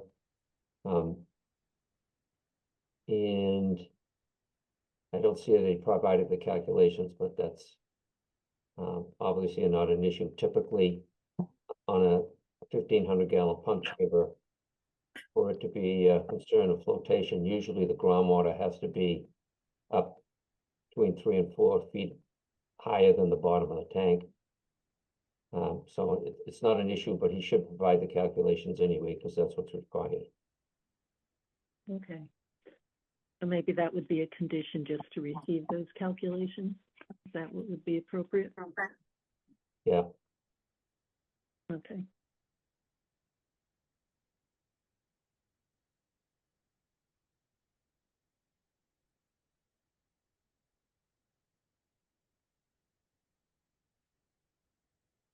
Okay.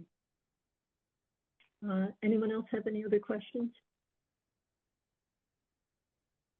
Are there any people in attendance who have any questions?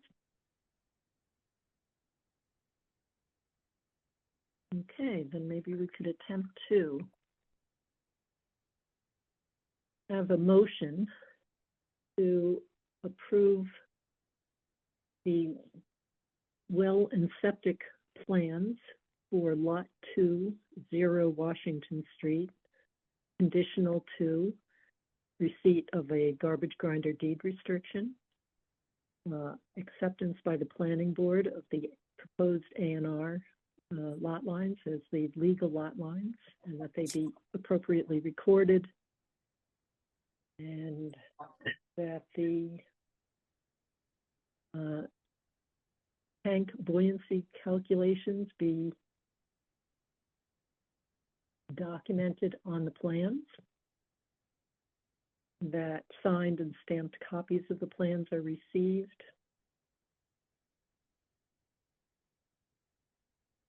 I think that's it.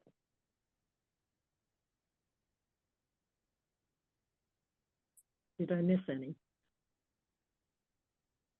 That's everything I had, Daryl. Okay. Someone like to move that? So moved. Seconded. Any further discussion? Hearing none? Stephen Constantine, aye, with conditions as stated. Julie Dreyfus, aye. Diana Hook, aye. Rebecca Honeywell abstain. Daryl Beardsley, aye. Okay. Daryl, now we're ready. before we move on, could I just want to make sure that we clarify. So on lot number 2, you're okay with the soil profile as presented, but on lot number 1, all you're asking for, it's not that there's a problem, it's that you just want it the profile to show the 5 feet to groundwater. Is that right? I'm Yes, a little of unclear. naturally deposited soils, because that, if in the absence of the other information and trying to make those estimations, Right. which we should, as a board, should not do. It should just be a part of the plan that we could look at and use. Right. I would feel compelled to reject it because there was not 5 feet of naturally deposited soil above. But ground. obviously, all 3 test holes show that there is, which is why you're comfortable. I understand that. No, but no, if I'm looking in asking, that- I'm not challenging, I'm Yeah. asking a question. Yeah. And so all we have is a presentation problem here that Yes, DGT can it fix for us. seems to Okay, be, unless they think there's something else going on. So that's why I'd rather put the ball back in their court, that they depict it as they believe it exists. okay, great. Thank you very much. I appreciate it. I appreciate the clarification.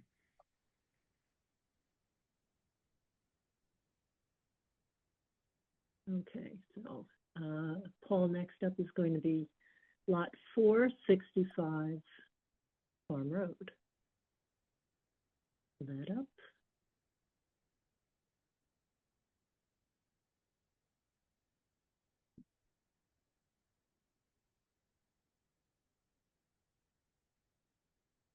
And Daryl, Deshang is here to present. Excellent.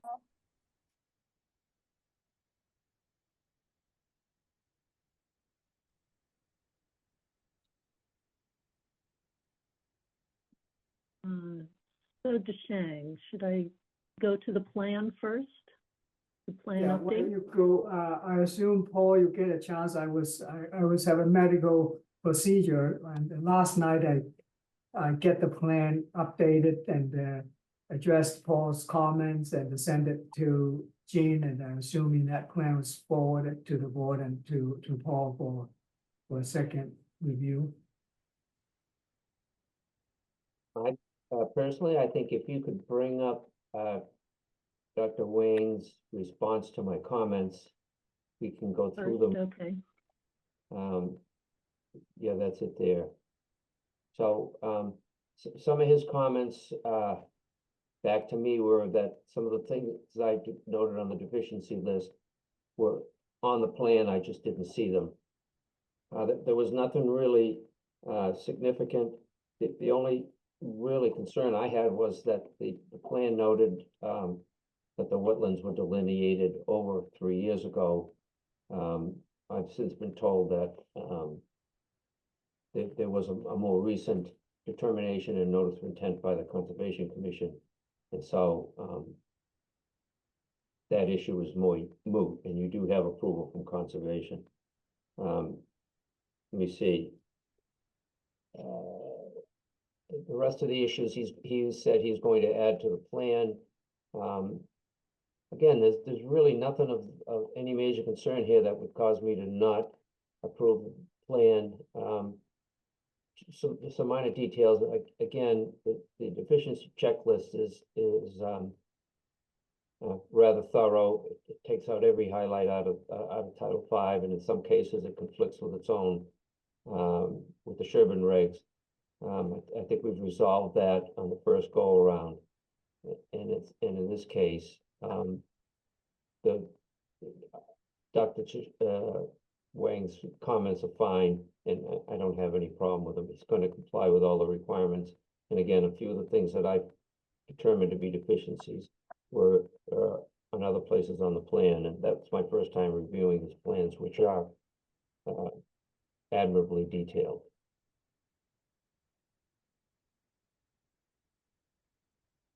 Paul, I think you are right. So basically, yeah, the most critical one is the wetland line is definitely valid. And some of the setbacks, so like the water line, so you can see there is a water line from the well to the house. It's maybe not as, have to look in a little bit, enlarge the plan. You can see it's labeled as a water line.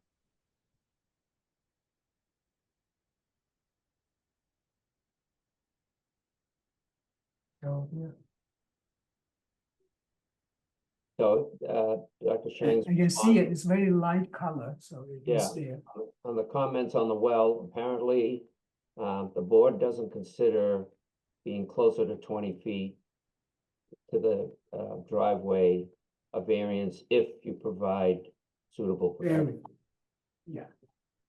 Provide a protection. Variance is not required to be listed on the plan, according to Dr. Wang. I think that's correct. Provided, if it's less than 20, you need to provide protection barrier, which we did provide. Okay, and again, my comment was if that's the case, then you need to show a plan so that the board can determine that your protection is adequate. If you enlarge it, we have pointed out a well protection is arrow toward the well. Why this plan is not as clear? So there should be a border line around the well, about 5 feet, and then it labeled as a well protection.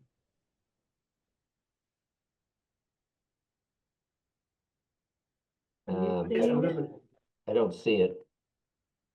It's very light on this plan, I'm not sure why, so I saw is this the original plan or this is a new plan I sent it out? This is the update. I know mine. Do you have something that you would like to share? Yeah, so would- Paul may not be able to see, I can see vaguely, I don't know, I saw this more clear than that, but last night, let me look at on my end, you want to just make sure. The Well, plan, again, something that's important, you really should show a detail of what it is. or you want to have a detail that drawn, like a boulder size around that. Well, all it says is well protection. Right, yeah, it's That's why I a, commented. right. Maybe it's there's a- the faintest of line here, but that's, I don't know. The blue circle is the same as the blue W, so I'm assuming that just highlights Yeah. the fact that there's a well there, dead center. Yes, yeah, there's a well and then there's a very 5-foot faint circle. line here, but it's hard to tell how much protection it's offering, just It's 5 feet, so some number there's a of draw. radians or more. Yeah, there's a So blue yes, more circle. detail on that. would Yeah, be helpful. Daryl, just to make this simple, we'd be happy to take a condition that we add, showing boulders on the Right, plan. yeah, we'll get Protecting a them. specifying the boulder size.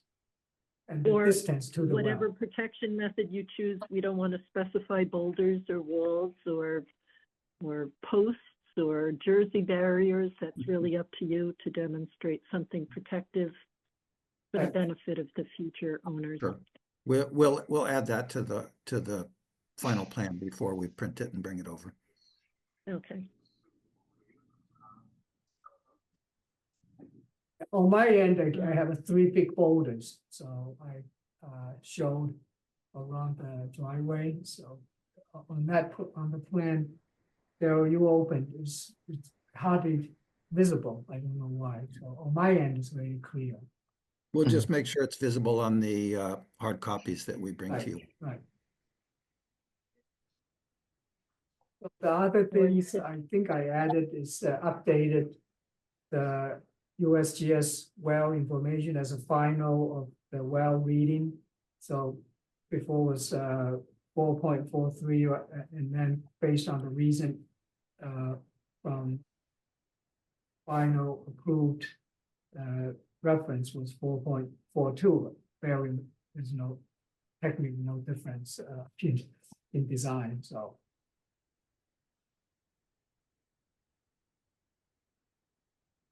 the location on this plan for the house and the leaching field. With Daryl's comments. So yeah, we can. Okay, yeah, I sounds like saw we that need to- earlier. I just trying to clarify. We just need to define the protection line location because I believe that is a minimum requirement. So as far as a mechanism for the Bob wants to put a boulders or something, ballast steel post, I mean, it's up to him, right? So we did put boulders, so as we did.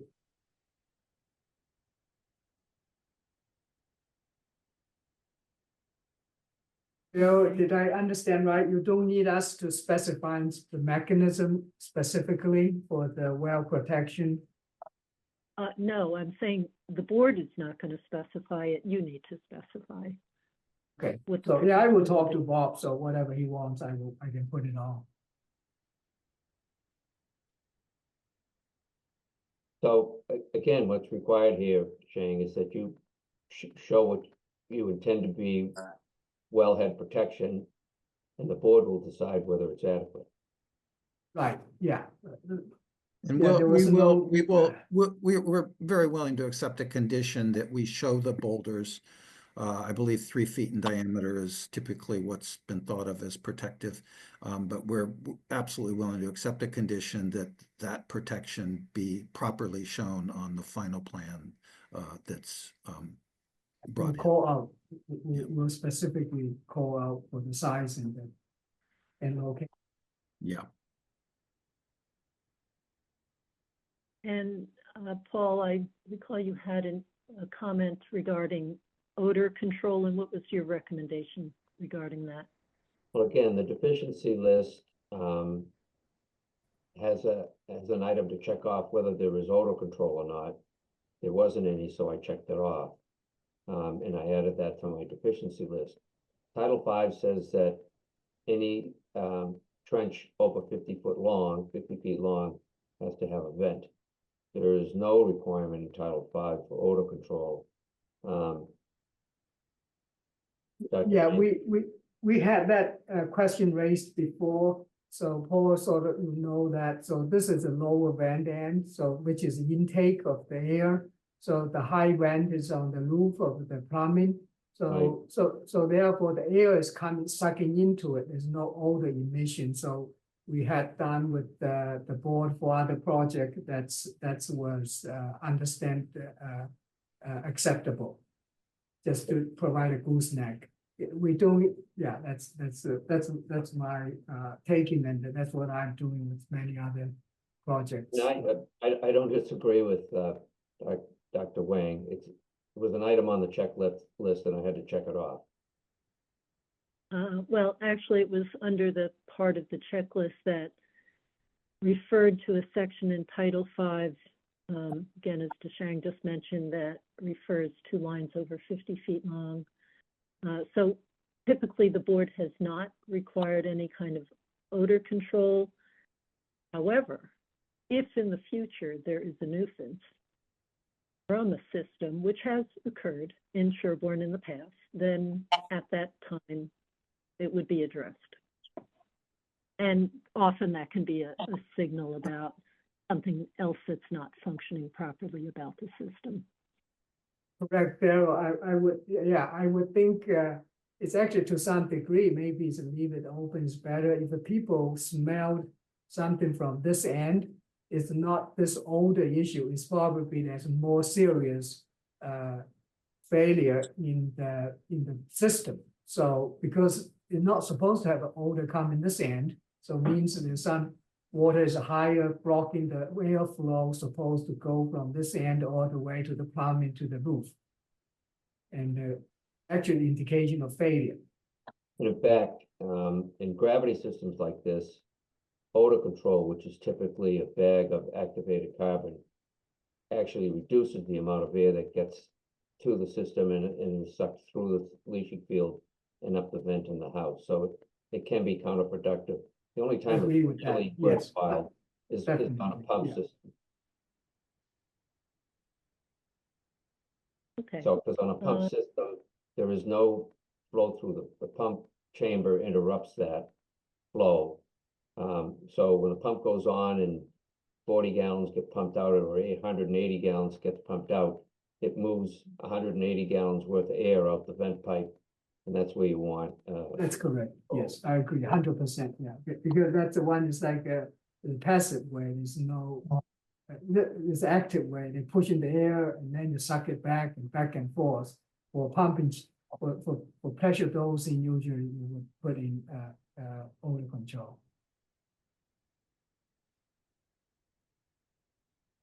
Okay, does anyone else on the board have any questions or comments?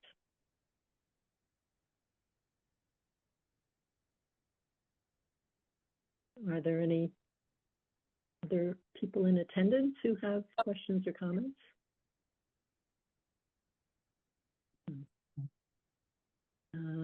Brian Moore or Mary Moore. You're on mute. Hi, No, thanks. you're not. Mary Moore, 49 Farm Road. I just had a couple of questions. The first one is, well, first I just want to make a comment that, we continue to be concerned that the series of septics that are being placed in these lots are directly up above our well and close to wells across the street. So that's been our uber concern, all along.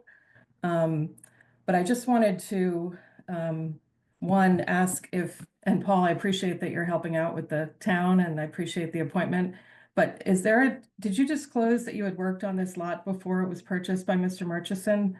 I don't know if I'm not trying to be a nudge, but I believe the prior owner had told me that she had worked with you beforehand.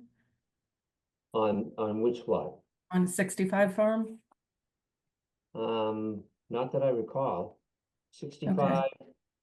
I guess I'm not exactly sure where this is. I didn't look it up. Okay. I know I worked with Jane Elias? who? Jane Elias?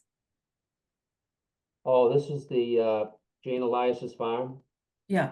Oh, Yeah. okay. Yep, I did do some soil testing on this property. Yep. Okay, so I just feel that that's important to kind of get out there. But the other thing is I was hoping you could show either on the plan or describe the distance to the other wells and the other septic systems. I can only really see what's in this lot 4, and I just wanted to understand the distance to the wells at 55, 53, and then the new septic at lot 3.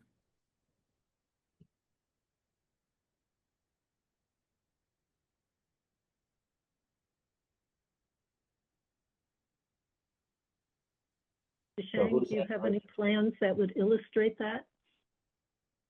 I'm trying to see for this because we Rob? have, if you No. go into a sheet, let's see, sheet 1. Sheet 1, you have all the well setback lines on it from the neighboring or close properties. If it's not shown, means they are not within any 150 feet from it. So we are or 200. So the closest is our own well. It's 150, probably 1 feet as shown on the plan. Do you see any lines? I'm not seeing any setback lines right now, but Maybe I should, I I don't know where, your plan is the one I sent to you, that's a little bit. Yeah, this is the one from today. So I'll stop sharing if you will. Let me share So, my so plan. Daryl, actually, the distance from the lot 4 well to the lot 4 septic, there's a line there that shows, you took it down, but I think it's at 150. Let me show, I think my plan's a little bit clear, so.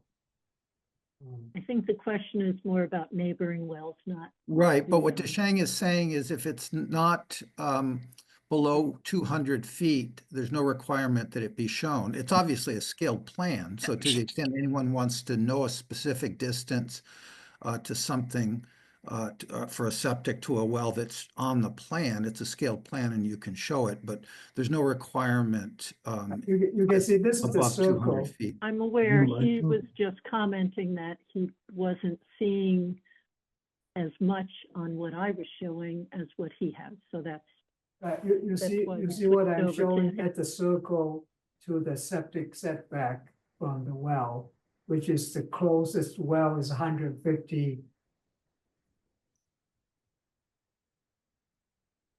50 feet setback line from the well, and the system is probably 155. You can see from here. This is a 150-foot setback line from the well on site.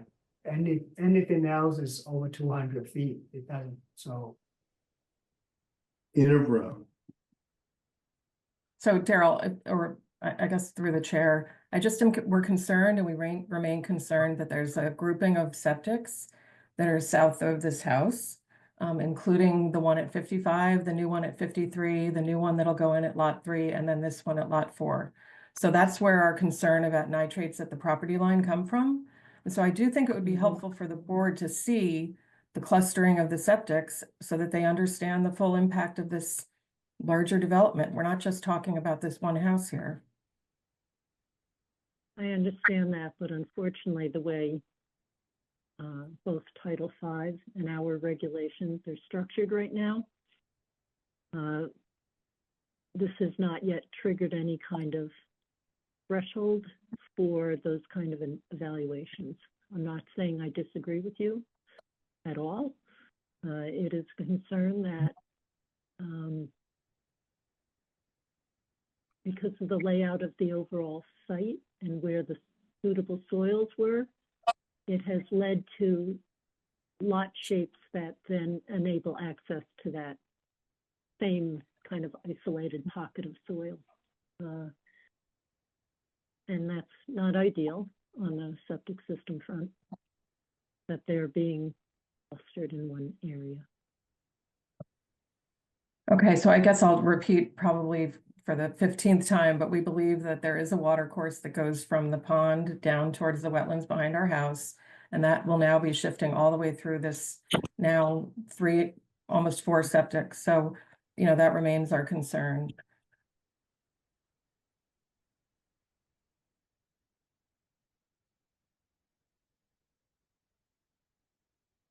Yeah, I think what I saw was closer to the road, but again, I don't know what the dynamics are going to be given the work that's being done here. Hard to say.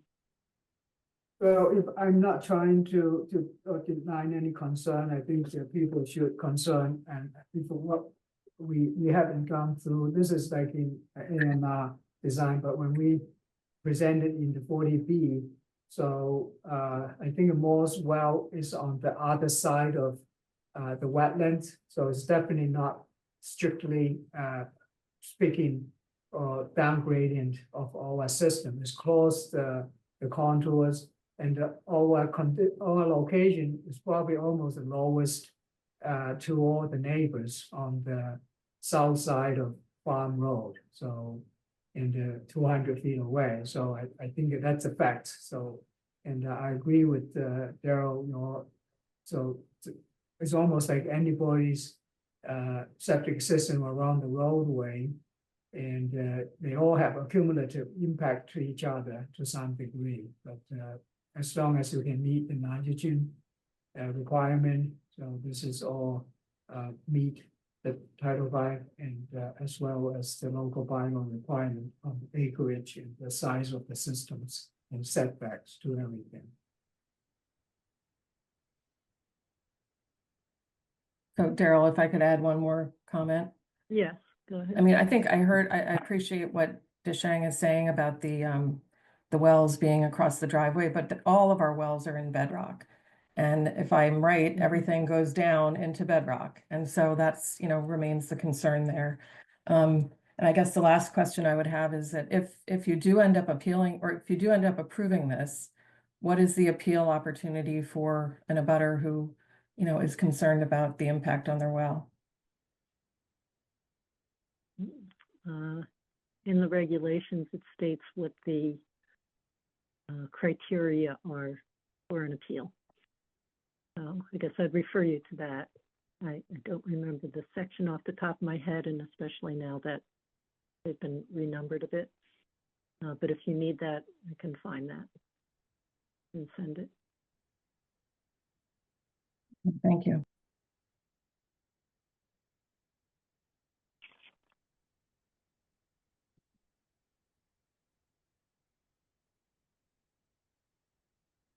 Any other comments or questions from the board or anyone else present in the meeting? I had a quick question to Shane. The well between house 4 and house 3, it appears to be 75 feet. It's just not explicitly called out in the plans. If you could just confirm that it's at least 75 feet, that'd be great. Yeah, I mean, yeah, definitely is more than that. If I remember, I have to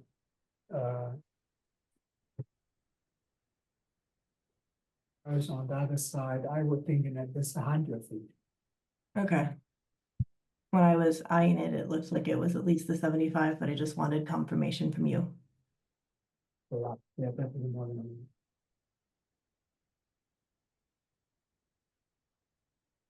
How's this plan or?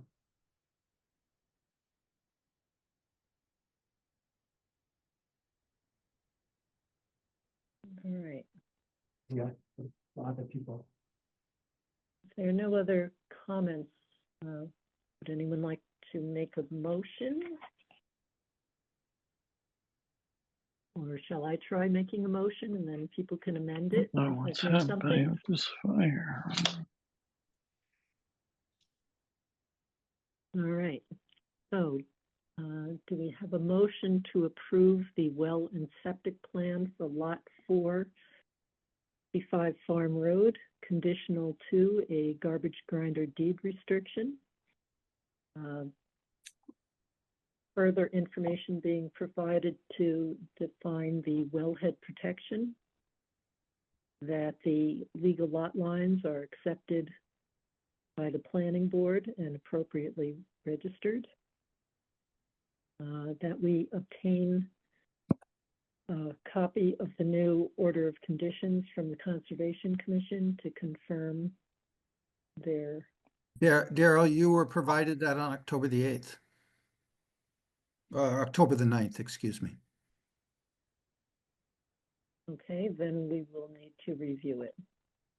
Well, I don't Paul, think you gather should you have not condition seen that. something. I don't think you should condition something that you received 2 months ago.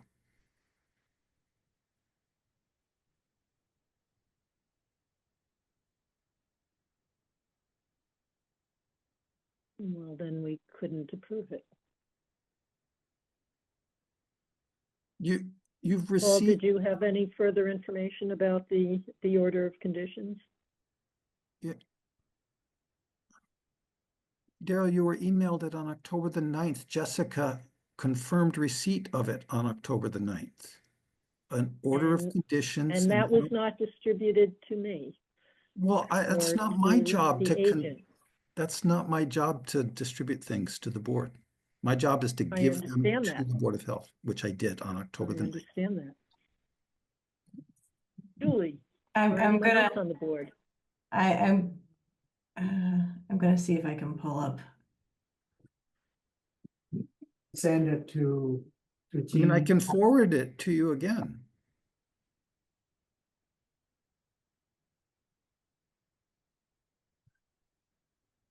It's just taking time to load back emails. Sure. I mean, I went in and looked at the exact email and the date before I got on this call.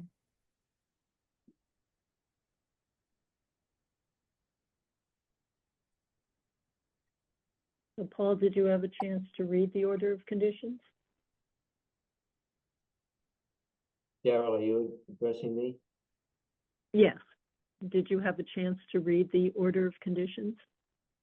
No, I wasn't provided with an order of conditions. If I had been, if there is one and there had been, I wouldn't have made that comment about the wetlands being over 3 years old. Okay, I thought maybe it got provided to you just today or something.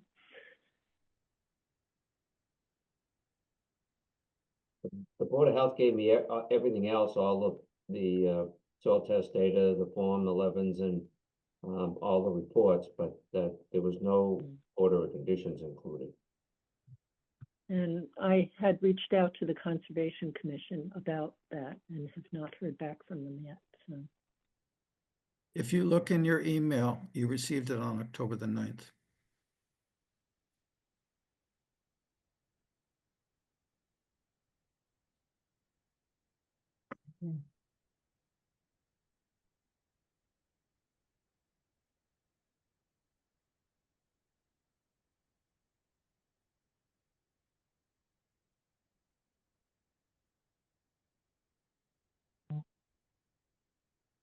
Daryl, would you like me to forward that email to you right now? I'm happy to do that. Just resend it. Could you include me? Yeah, Of I course. sent it to Sure, Julie. Julie. Just because Dell, Daryl's and screen Jean. sharing, it's harder for her to look. Okay. I am not seeing anything on the 9th, but I just forwarded the email to you. It went to Jessica, Mark, Jean, Jeremy, and Deshane from me. Yeah, I received it. I know I received from Bob. I also just resend it to Julie, Dell, and Jean. I don't. And send to Paul. You should have it now, Julie.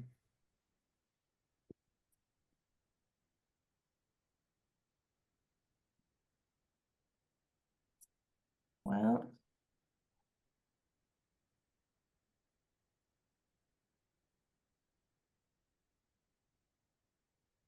I'm refreshing my email. Here we go. It- it's- It just takes time.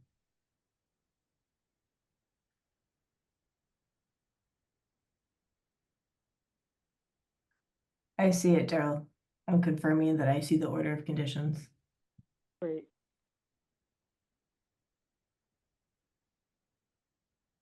Oh, was I on mute for that? I can't tell. No, you were speaking. Oh, okay, sorry. I have like 12 windows open. Thank you.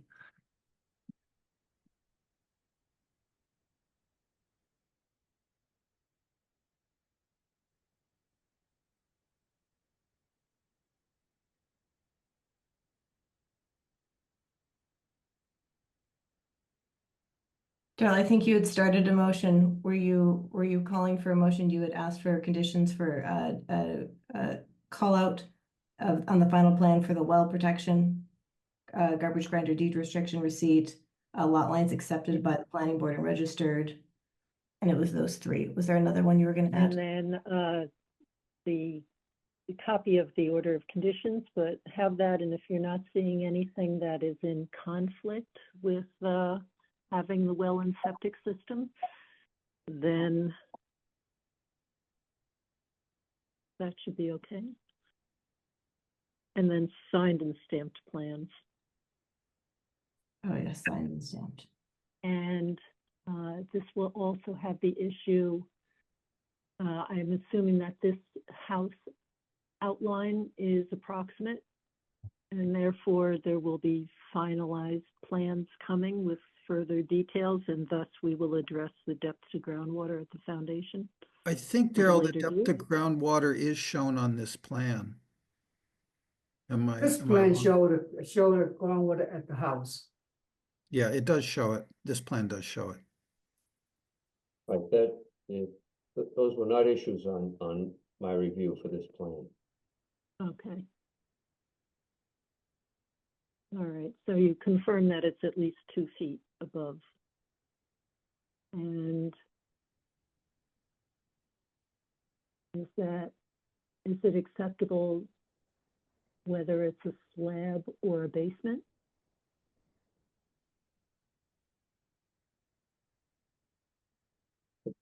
If you're asking me, again, the footprint itself is a concept. And he does show all the proposed grades, which frankly could change if the final house design requires that, but then he'd be required to show new elevations as well. Okay, so Yeah, it might actually, change it's more than because 2 the- feet. So the groundwater is 211.93 and the proposed cellar floor is 215. If it later on, Bob need to build the house in a different, Yeah. No, but definitely have to what, come all back. I was trying to say, Daryl, is that this house is shown with a cellar, with a basement floor that does meet the estimated high groundwater separation of more than 2 All right, feet. so CF is center Uh, foundation? Cellar What floor. does that mean? Cellar, Cellar the top floor. of concrete, Floor. foundation is 223. Okay, So this one Thank you. actually has a basement currently designed in it, whereas on Washington Street, they did not. They were slab on grade. okay, then we don't need that condition.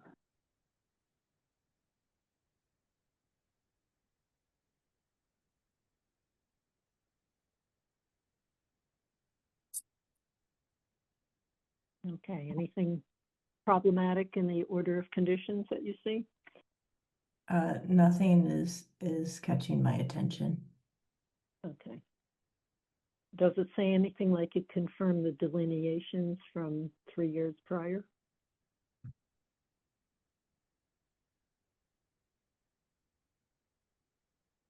It actually has added a delineation of the flood line, Daryl. Right, yeah, the conservation actually, the order of conditions basically will, if cannot issue order of condition to build the same house as we show for the septic plan.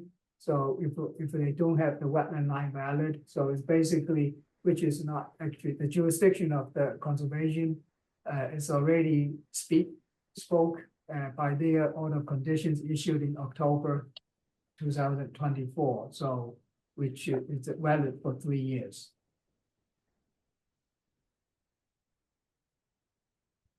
I don't think that's an issue with the Board of Health with that. So normally the Board of Health requires a approved by conservation, which we do. So I don't see that's an issue.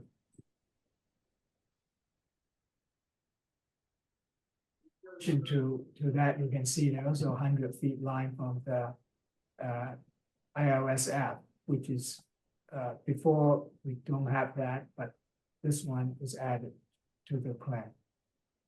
All right, how about we, board, whether you think we add a condition that we verify with Concom? Daryl, you've had this for 2 months.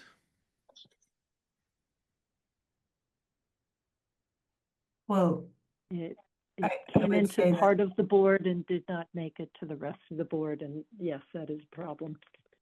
That's not the applicant's problem. The applicant delivered the required NOI to you on October the 9th. I think what we're trying to say, Bob, is if we add this in as a condition, Paul can then go and read it as our agent. And if he gives us the thumbs up, then that's, we're just trying to make it so that, because Paul hasn't gotten to see this, and that's all we're trying to do.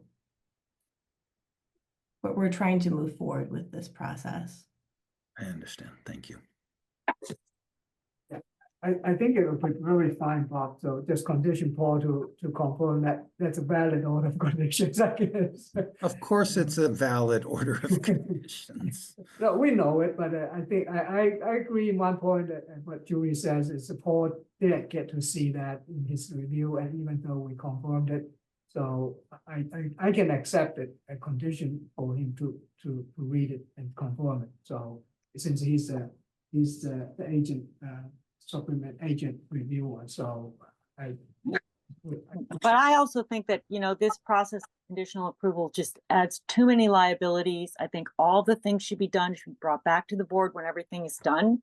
Then we review it when it's ready. And then if there's any discussion, rather than just having it signed off by an agent. I know maybe it's easier for us, but it's too important.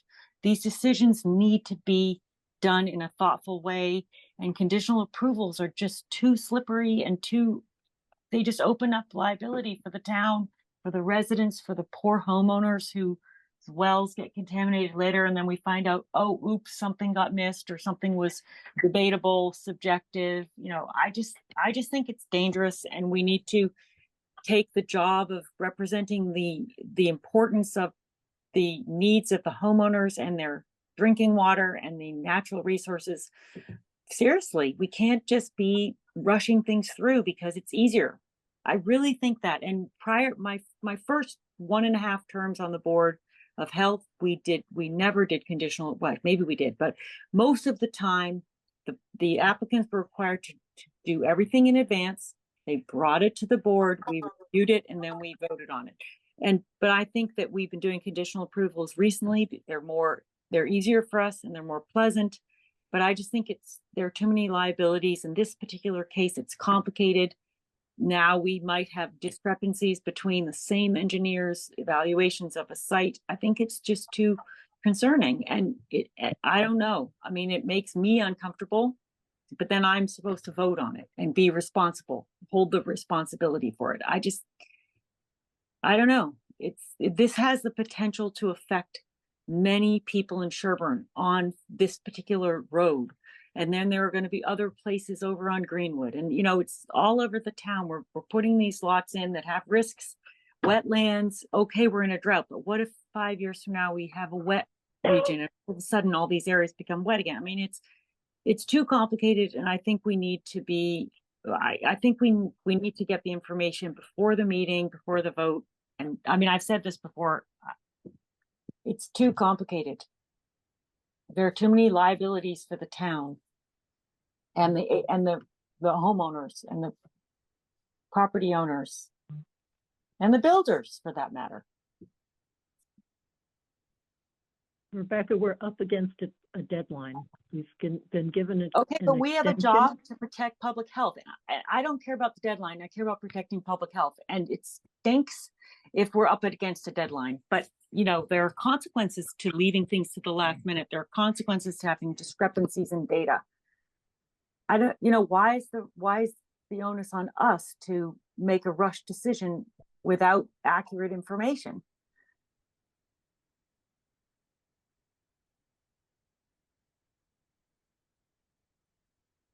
I don't think there's any question about the accuracy. What we're just talking about is the sequencing of getting all of the pieces to our agent. I will say it didn't happen in a perfect order, but we're doing our best. I have not seen a discrepancy in the data.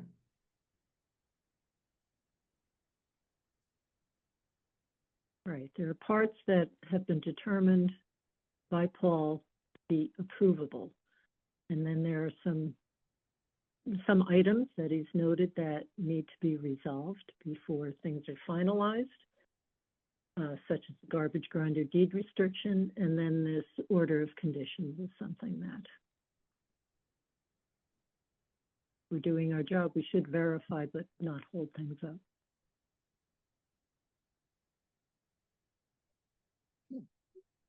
Mary?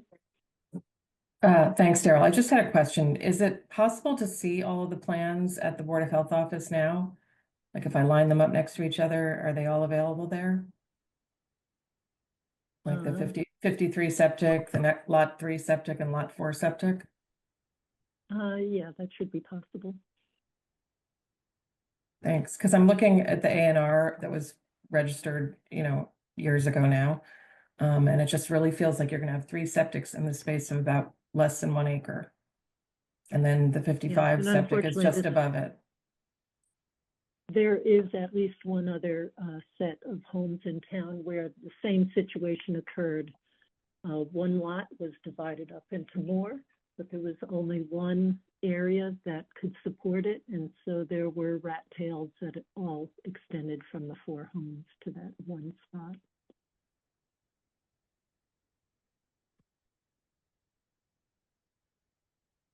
All right, thanks for taking my question.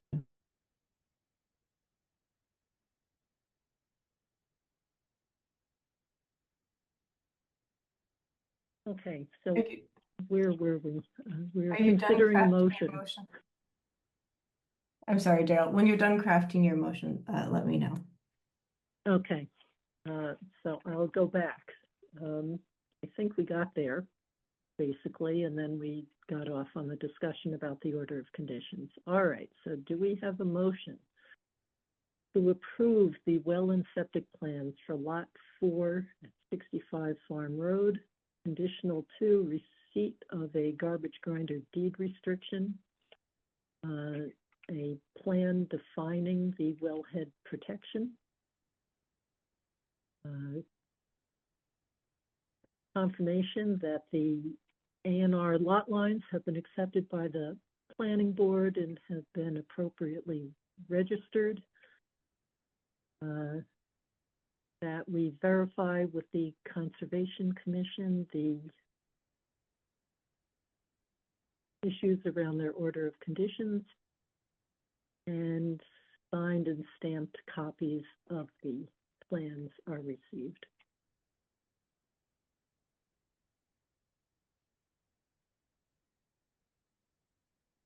So moved. Oh, seconded. Any further discussion? Hearing none.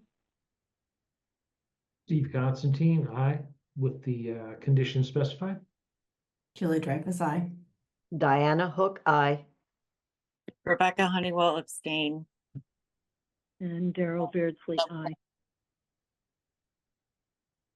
Okay, Thank you. We'll get the hard Thank copy you, of the original and- signature to the board. excuse me, I couldn't quite hear you, DeShang. I said we will get the stamped and the original signature plan to the board. Okay, and I presume you'll need a copy of the deed restriction?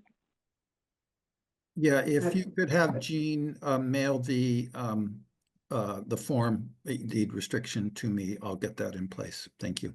Okay.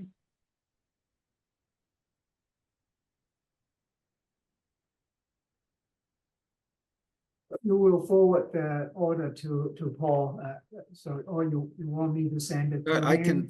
can forward it to Paul, sure. Okay, so then we get everything covered, so Yeah. we'll add the wellhead protection, clear, specifying the protection mechanism, and then so clean hard copy and with the original signature and stamp on.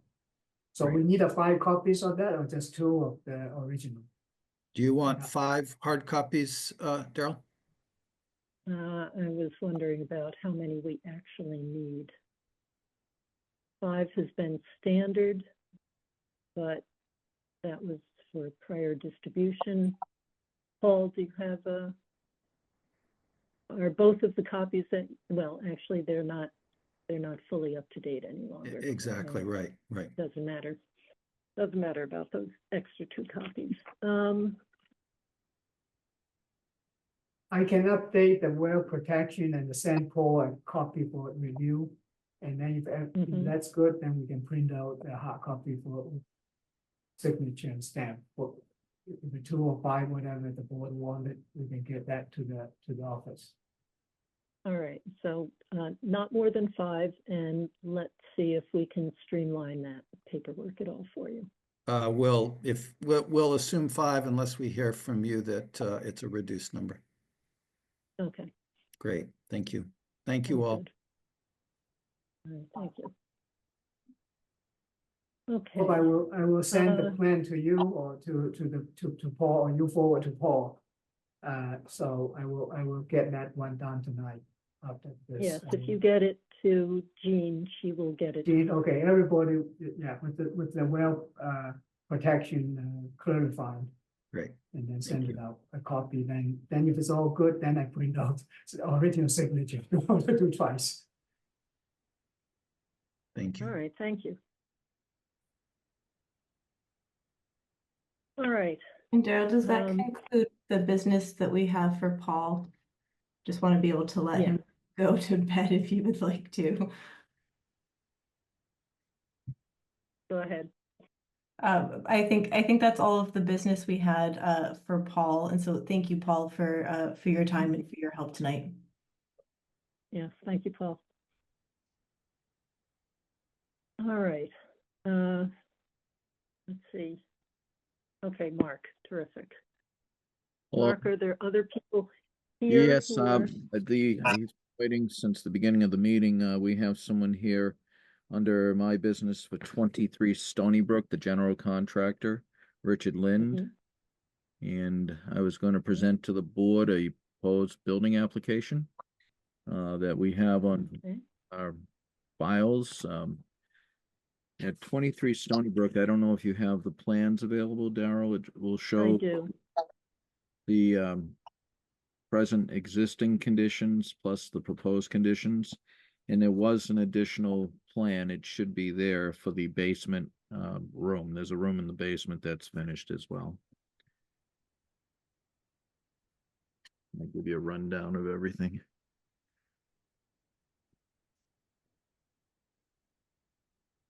All right, is this a good place to start?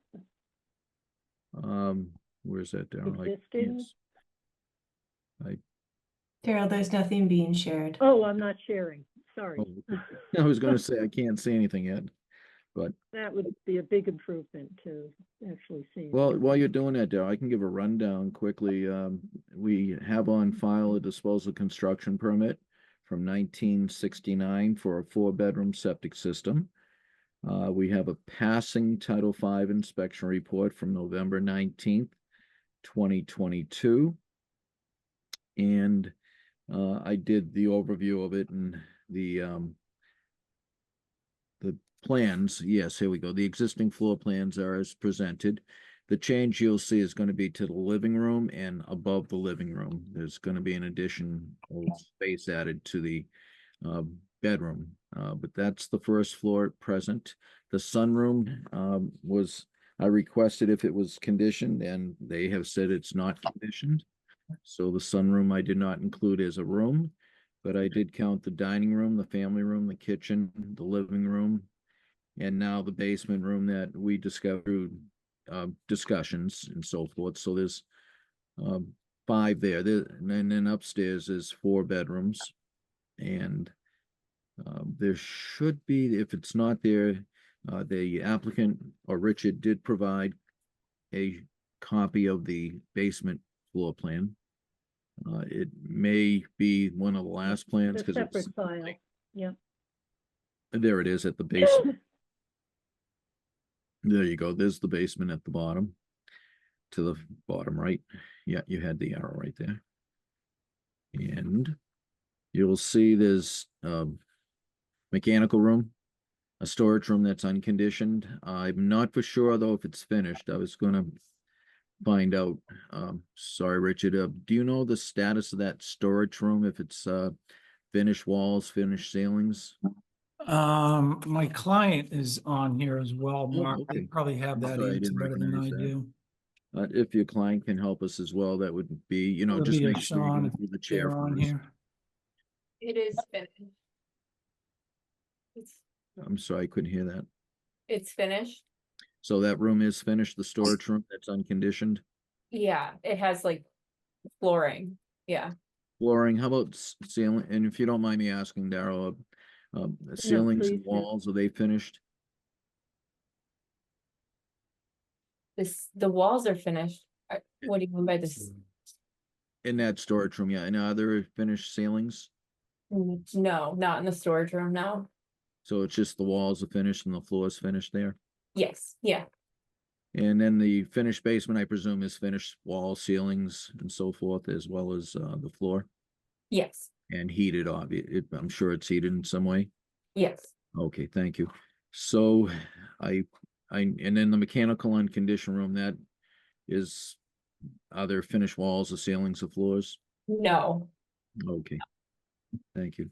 So the storage room may be something of discussion, but when we go to look at, so the total room count, they're allowed up to 9 rooms for a 4-bedroom septic system. They presently have 9 rooms if you just count the 1 finished basement room and the 4 rooms on the first floor. We can go back to that first floor, it's just above. And then the second floor, and there's a living room, that's would be 2, if we count the basement room as 1, dining is 3, kitchen is 4, family room is 5, sunroom's unconditioned, and then upstairs is the bedrooms, and you have 4. So there's the 9 rooms that I count at present, unless the board wants to discuss or deed record that finish storage room. And then when you look at the proposed I plans, just which, want to look at one thing before we go to the yeah, I'm future. sorry, go ahead, Darren. Are there, oh. Is this a walkout? No, oh, this is connected to the mechanical space. So are there any windows in this finished basement? no, there aren't any windows. Okay. All right, so to me, that's a candidate potentially for a deed recording. Yes, Okay. and I agree. And All then right, if you so look now at, we need yeah, I'm sorry, go ahead, Darren. the So this is proposed, the okay. proposal.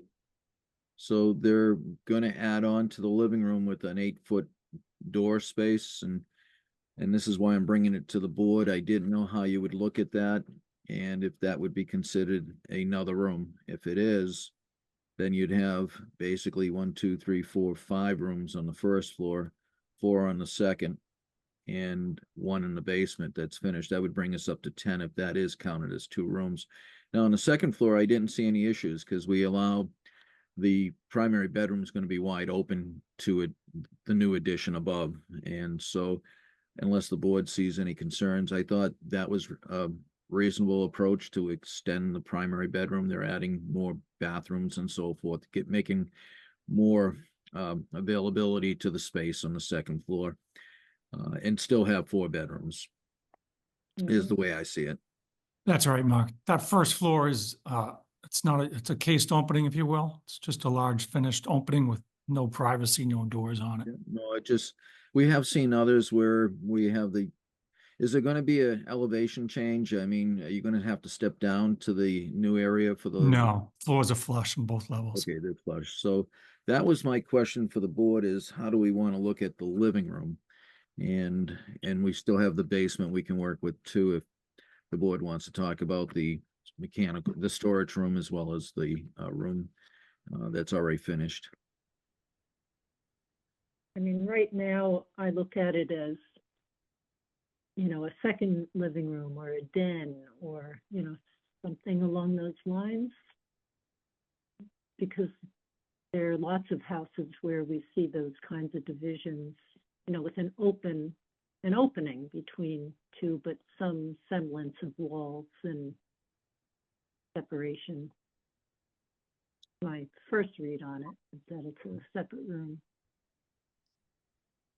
And Daryl, I think you mentioned this is where it'd be a good candidate for a the finished room in the basement might be able to be deed recorded. So, because if we count that as another room, then we get up to 10 rooms, which is not allowed for a 4-bedroom, 9-room house. That would be the limit. But if you deed record the basement, I think is what you were suggesting, even both rooms in the basement, in case anyone just finished the ceiling in the other room, then that would help solve the room count issue. Yeah, I see that as reasonable. Yeah. Other board members? Comments? Does things change if that 8-foot opening gets even a little bigger? I was just going to ask that. I Can mean, we you made make it bigger? plenty big because here's the lowdown, if you will.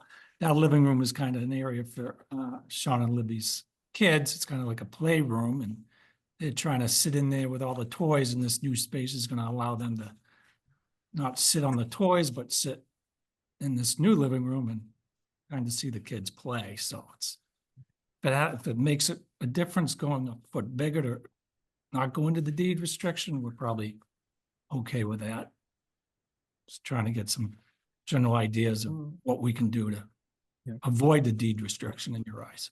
Well, and what the deed restriction would do is advise whoever is doing a Title V inspection, if the house ever sells, that it's a 4-bedroom house with 9 rooms and the basement room recorded as not being part of the count, because they may come in and count 10 rooms, and then that would create an issue when it goes to sell. I mean, that's the reasoning for this tool that the board has, but I'll leave it up to the board.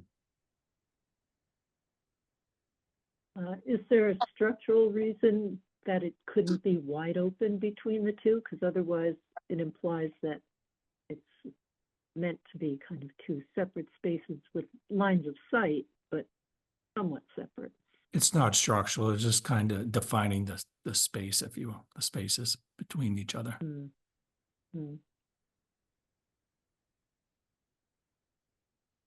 Yeah, I think in general, if it is just an expansion of an existing space where it's just a continuum with no semblance of any division, that's pretty easy for us. The fact that there is any type of a case opening here makes it that's what's putting us on the line. And so the more that can be just wide open, and I appreciate what they're trying to do with toys. I have young children myself, but you know, that would make this much better for us if we could make that just a continuation of space. And the deed restrictions essentially say that the rooms in the basement can never be used as a bedroom. Doesn't take the space away. It just makes it clear that it shouldn't be viewed as an opportunity for an au pair suite or something like that. Because septic sizing is all based on assumptions about how many people might live in a dwelling, and that's tied to how many bedrooms there are.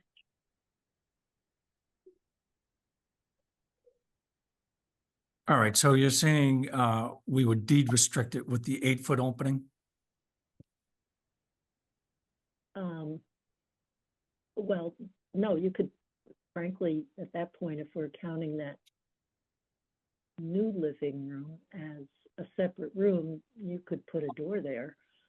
You know, you don't have to deed restrict the size of the opening. It would be just deed restricting the basement rooms. The basement room. And not be used as bedrooms.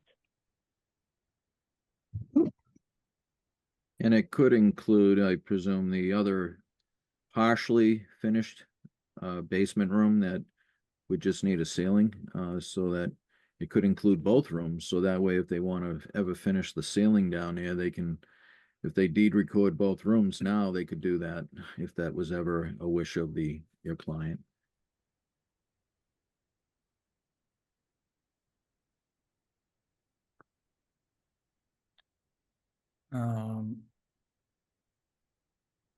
Shauna, Libby, do you have any input?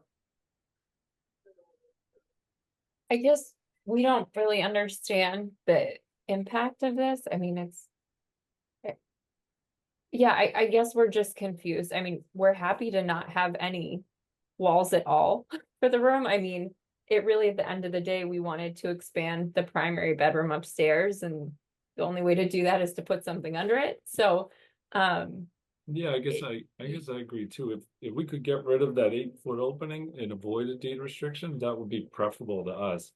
I don't understand the deed restriction. I'm not so familiar with them, so I guess I'd like to do whatever's necessary to avoid that.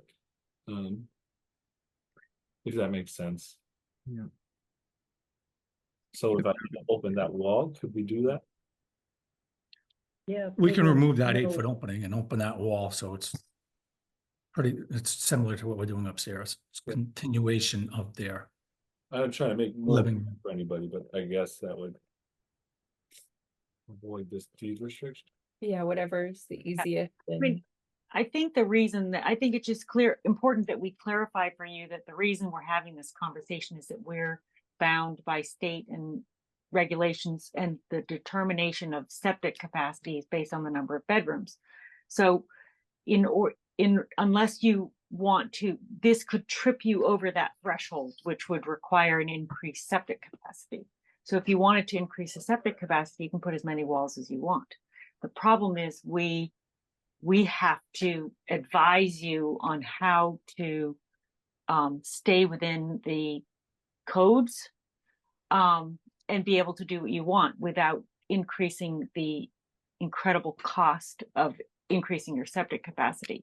And so that's the reason that we're talking about walls, where, you know, Board of Health seems funny, but the state uses the number of bedrooms to calculate as a way of calculating in a uniform way across homes what the septic capacity is.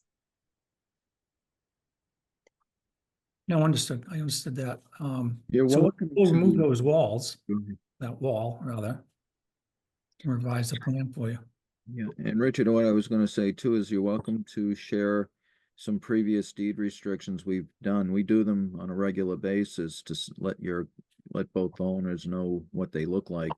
And that way they can understand what's in that deed restriction. It's more for the room count, not to have the basement rooms ever become bedrooms. Mm-hmm. And you can only do it if you have basements below grade and no walkouts. So this house does have that opportunity if you so wish to go that route. Okay. Thank you for that clarification. It is a bulkhead, yeah.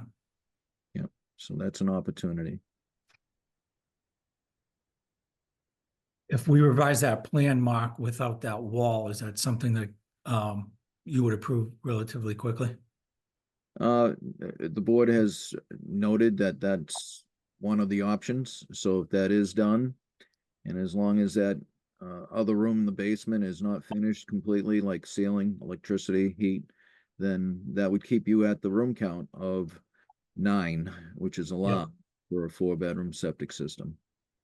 Does it go back in front of the whole commission, as in like We usually night bring tonight, or? plans back if there's a lot of changes, but this one would be simple if you remove, if that casing's wide open and the width of that room doesn't get even greater, because then you might have an L-shaped room. It's really kind of just like a T-shaped room now, but with a very minor projection to the right. But I believe, and the board can tune in on this, is if you increase the room size so it's more of an L shape, then you almost do have 2 rooms in that case. But if it, as it exists, with the walls removed, so you have that one wide open room as a living room, then, and you should label it just as one living room, just put living room with arrows on both sides. Then that wouldn't show it as, because right now it appears to be 2 rooms, 2 living rooms. If it gets relabeled as living room, put it right in the center and the arrows going both ways. That would make it appear as, it would appear as one room as designed. Okay. I agree with what Mark had to say. I agree too. Any other questions? Otherwise, I'll ask for a motion to authorize Mark to approve the plans conditional to removal of the wall between the current two living rooms. So moved. Seconded. Any other discussion? Hearing none. Steve Constantine, aye. Julie Dreyfus, aye. Diana Hook, aye. Rebecca Honeywell, aye. Carol Beardsley, aye. And I'll say, even though we just voted like this, if you decide you'd rather keep the walls and consider the deed restriction, that option is still available. Okay, thank you. Thank you, everybody. And thank you for waiting too. Sorry you had to wait. Thank you all. It's all right. Feel free to Appreciate reach the help. out. You can call the office with any questions, Richard, or the owners are welcome to as well. Yeah, I'll get you a plan tomorrow. Okay. Appreciate Thank it. you. Yep, thank you very much. Thanks, everybody. Daryl? Okay, Mark. Oh, Yeah, sorry. anyone else? 93? Yeah, I was just gonna say 99 Coolidge will not be on the meeting tonight. I have not been able to converse with the owner of that property. I'm working with the building commissioner to try to get his contacts so I can go over what the building commissioner noted at that property. So I'm not going to be discussing 99 Coolidge tonight. So we can take that. That's the first item on the agenda on the agents' Okay. businesses. But in 93 Goulding, if you have the plans, it would be, and again, I understand with 23, it's an easy check, but I just, because the board did a thorough review of 93 Goulding West, I just wanted the board to see what was presented. The ejector pump appears to be in good order. They found a pump LE40 that will be able to pump less than 60 gallons per minute. And then the board had reviewed at the last meeting the bathroom, making sure it's a half bathroom, the family room, having that storage room unfinished. They have presented the plan, but I did tell, and she can't be here tonight, but the owner can't be here tonight, but I tell her I would be presenting and she'll follow up with me. So I wanted the board to look at the proposed changes. Okay, so it looks like there's sink and a toilet Yep, and no longer a shower or bathtub or whatever it was. correct. And is there a closet here or is it just an open space? I'm not, it appears to still be open. I know we suggested maybe using that Mhm. space for a closet or some shelving. They have not put that in there. Yeah, it could be open. I guess what I wouldn't want to see is, plumbing ready to go in that space. What I can No ask, drain, no whatever. yeah, I can ask the building commissioner to allow for us to inspect after it's completed to make sure, and ask the plumbing inspector to advise if any plumbing outside of the toilet and sink have been added. Mhm. Sound reasonable to others? Yes. Okay. All right. Do we need to, shall we vote to authorize you to approve conditional to those? Sure, that would be great. Okay, so do we have a motion to authorize Mark to approve the plans conditional to the ability to verify that there is not plumbing ready to go for a tub or shower? So moved. Seconded. Any other discussion? Hearing none? Steve Constantine, aye, with conditions as specified. Julie Dreyfus, aye. Diana Hook, aye. Rebecca Honeywell, aye. Daryl Beardsley, aye. Thank you. And for my business, everything I believe has been taken care of. So I'll stand by for the disposal works and any other questions the board may have. Thank you. Okay, so regarding the disposal works, installer permits, are all of these renewals? They look Yes, they are. familiar. Yeah, and we don't Okay. see much work from D.L. Atkinson, if anything, a distribution box. Same with Holliston Sewer. They just do distribution boxes. They're all in good order. And Jay Hockman's doing a very large job right now at 193 Forest Street. The board had seen that. They're adding on to the septic and including some habitable rooms in the barn as well as the cabana. So they're very active right now in town on that job. They usually do large jobs. But I recommend approval So, 3. all right. So do we have a motion to approve disposal works installer permits for 2025 for Holliston Sewer Service, Jay Hockman, and D.L. Atkinson? So moved. Seconded. Any other discussion? Well, I might Hearing none. add that Oh. I just, it's kind of a funny note. I know we don't have a lot of time, but D.L. Atkinson has always been the first permit to come in, and he got beat out this time by 2 other installers. But that's it. I'm sorry. I know you don't have much time, so I just wanted to add the funny note. All right, well, too late, we already moved and seconded. Did we vote? No. No, I'm sorry. No, okay. Hearing no other comments other than changing D.L. Atkinson to 25-01, but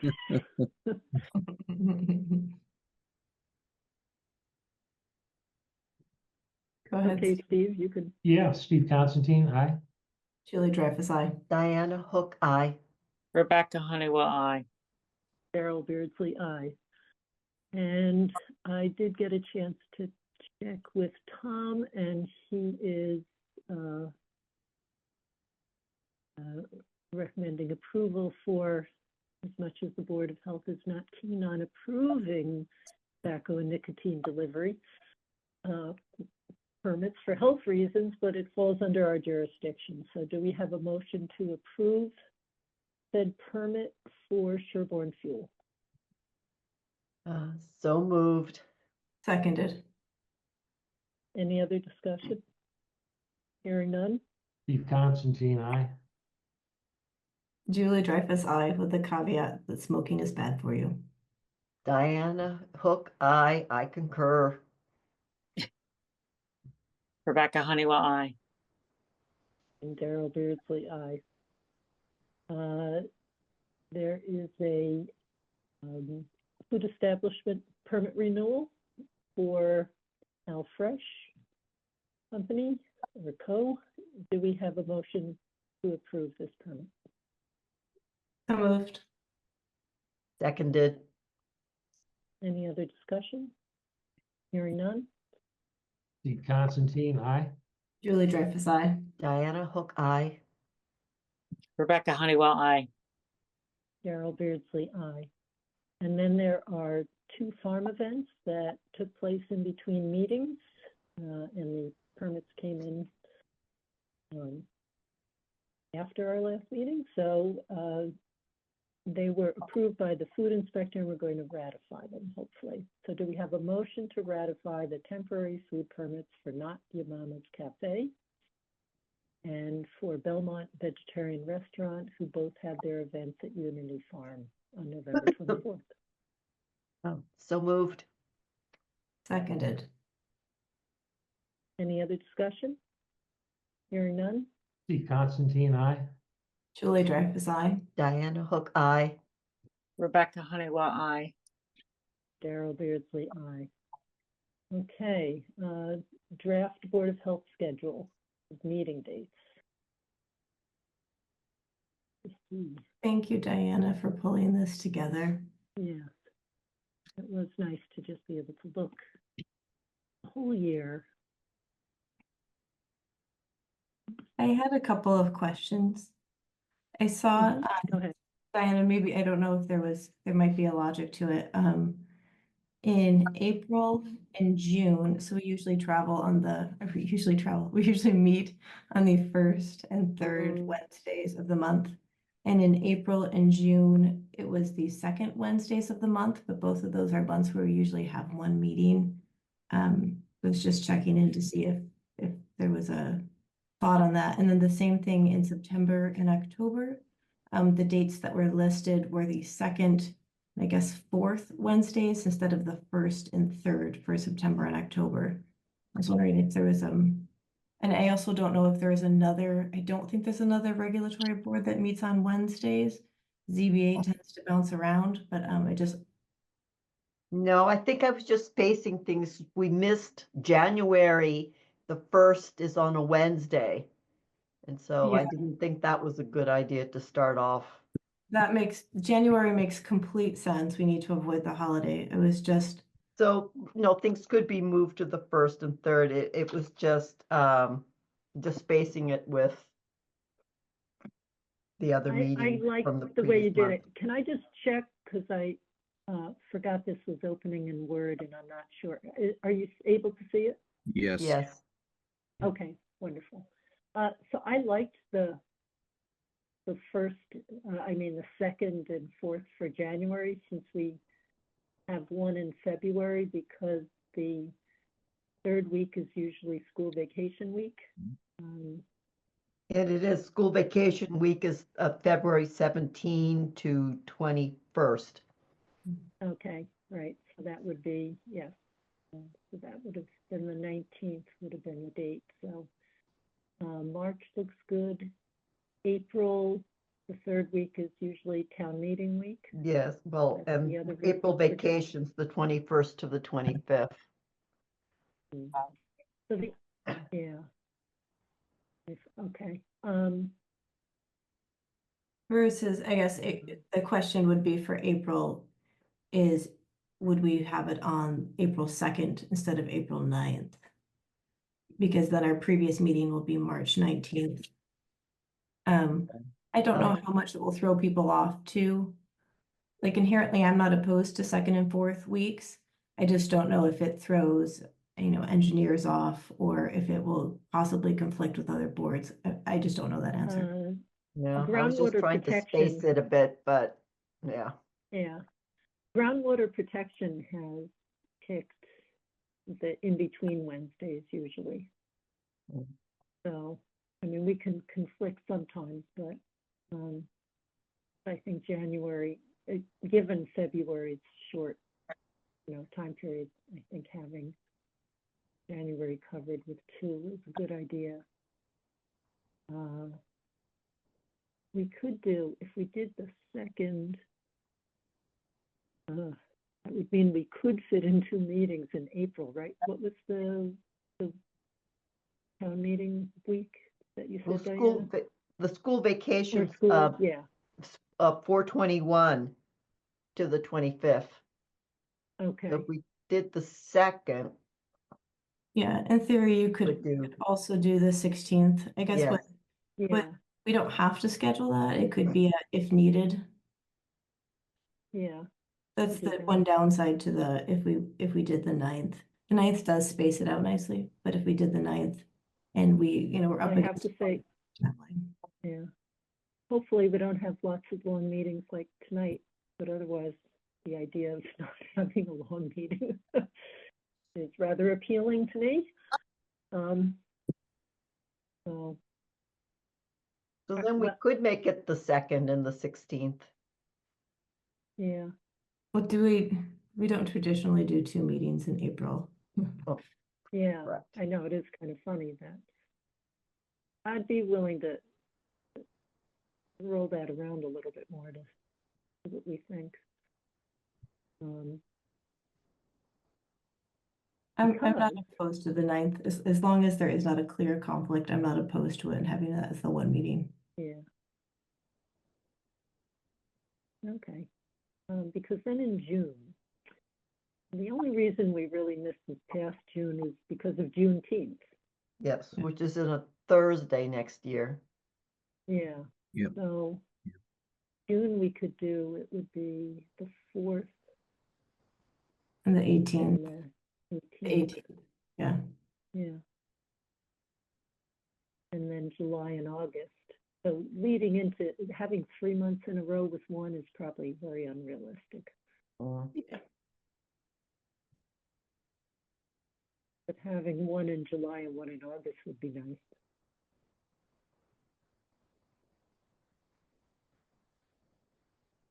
I'm open.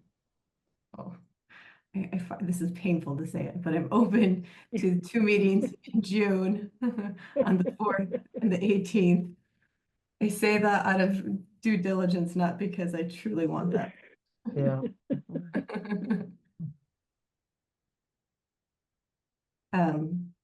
Do we so, want to change that? I don't yeah. know. How do other people feel about having 2 meetings in June, the 4th and the 18th? I think that would be better if we can move rather than have multiple meetings in July. I Yeah. agree, and if I may add, I know I feel a lot of the anxiety from people trying to get on the meetings. So I think having 2 meetings in June would be advisable. So if we do the 2 meetings in June, we would skip July or still have one in July? I can tell you you need at least 1 meeting in July. Okay. I would suggest, it's the board's decision, but I'd Yeah. suggest it. Because we have the, the 45 days, so if something comes in, we can't go for too long.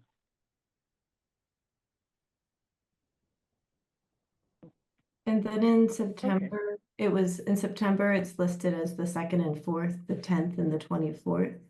Versus if it was the 1st and 3rd of September, it'd be the 3rd and the 17th. How close is Yeah, 3rd to Labor Day? I'd want to. Labor Day is on Monday the 1st. And then it's the Wednesday right after. Yeah, I think we should try to stick to it because there are other groups using the Wednesday periodically. CBA does use the in-between weeks for.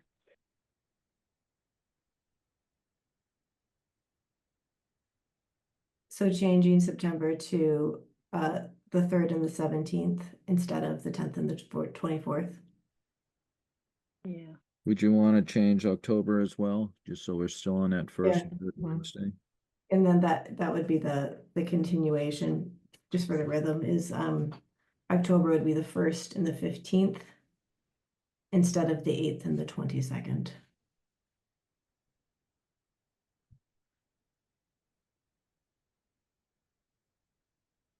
In many ways, it helps me because I just have it ingrained at this point that the 1st and 3rd are meetings. And if we change that up, I'm gonna lose track of time.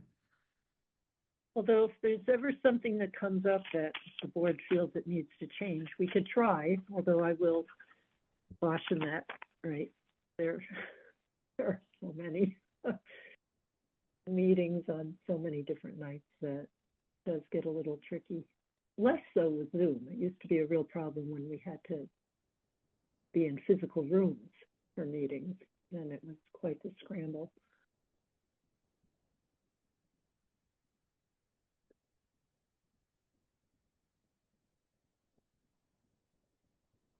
Okay, so are we happy with the adjustments? Yeah. Good. And just we're sticking with April on the 9th, the second Wednesday. Yeah, we can try that out. Okay, sounds good. Yep, that works for me. Sorry, Steve. Steve, did you want to say something? And I cut you off.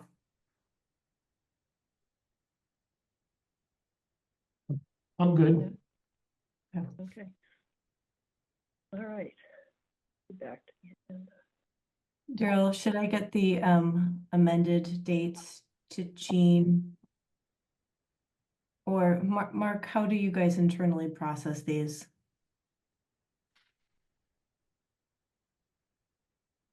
Ellen would just print up the schedule and I think attach it on the website. Yeah, I believe Ellen did it, so Jean and I can work on it together. I can let her know the changes to the September, November date, September, October dates, and I can let her know. And I don't know, I'm sure she was involved with Ellen on posting the meeting dates, but I can work with her on that as well. Thank you. And I'm happy to take Diana's lovely draft and just update it and then send it to both of you if that helps a little. Yeah, that would, and that way you can forward it to Jean and I can go over with her, the decision. If she needs to have any additional information. Sounds good. I'll plan on doing that. Okay, thank you. Okay. So, be considering maybe dropping 5 or just give a 1-minute update. There's nothing really major, but a few little things. But we do have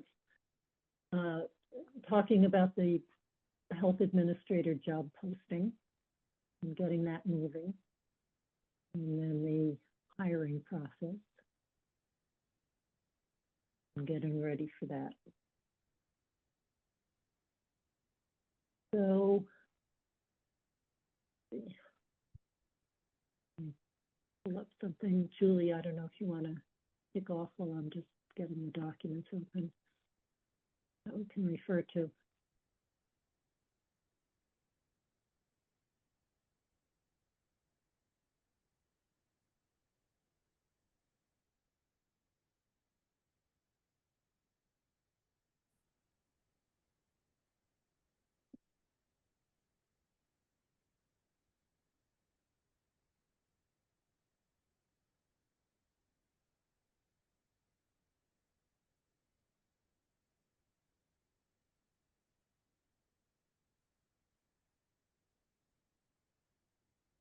You want to start with this one? .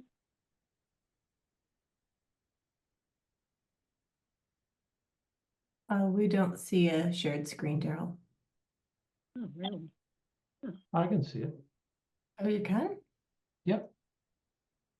Town of Sherborn job description? Oh, take it back. It was me. They're Okay. tabs now. I'm sorry. You. You're good. Sorry, It you was my screen share? mistake. They're now tabs at the top of your Zoom bar, which I had.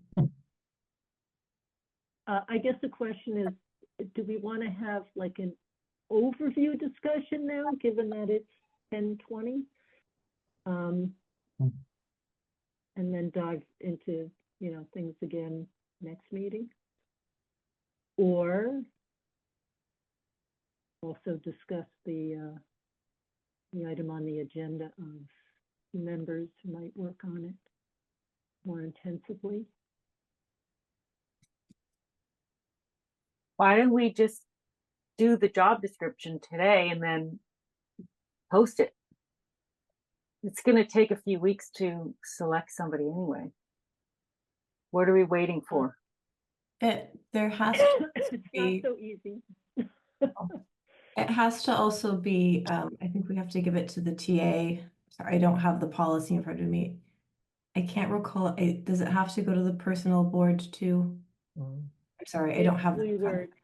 Which is why we should just go through this and make sure it fits our desire, and then the rest of them can do their part, and then we get it done. Why are we waiting? So Daryl, what you have up now is the latest job description as posted, and this was last reviewed and voted on by the board when Ellen was still in the position. The HR consultant back in, I guess, late winter, early spring of this year, late winter, early spring of this year, pulled together I guess a little more reader-friendly version. There you go. I'm not sure how to describe it. Which is what got posted on all of the various public health websites as well as the town website. And so if we're going to then use this as our working draft, which again, we've had a consultant put this together, to me, that makes sense. Maybe we'd want to look at any potential edits. I think it looks great. I actually think it might not have described the job closely enough. It does not. One of the things that I think is difficult, and again, having seen the number of people who applied, there seems to be within the field of public health people who have particular interests, whether it's emergency preparedness, whether it is what's kind of very traditional public health. And what's more unique in Sherborn is that we are so well and septic heavy with our work. And I think that is not well reflected in this description. And that's what I would like to see kind of brought forward and center is kind of, this is our Sherborn flavor of public health of what you'll be doing for the better part of your time. But I still think that the Board of Health has a responsibility to do immunizations and education, and all these things are the standard of what happens in every Board of Health. So I know, even though we have private water supplies, and absolutely we want someone who's trained in that, I don't think it diminishes the value of the other things. Oh, and no, I'm not suggesting to take them out. What I'm suggesting is to add in.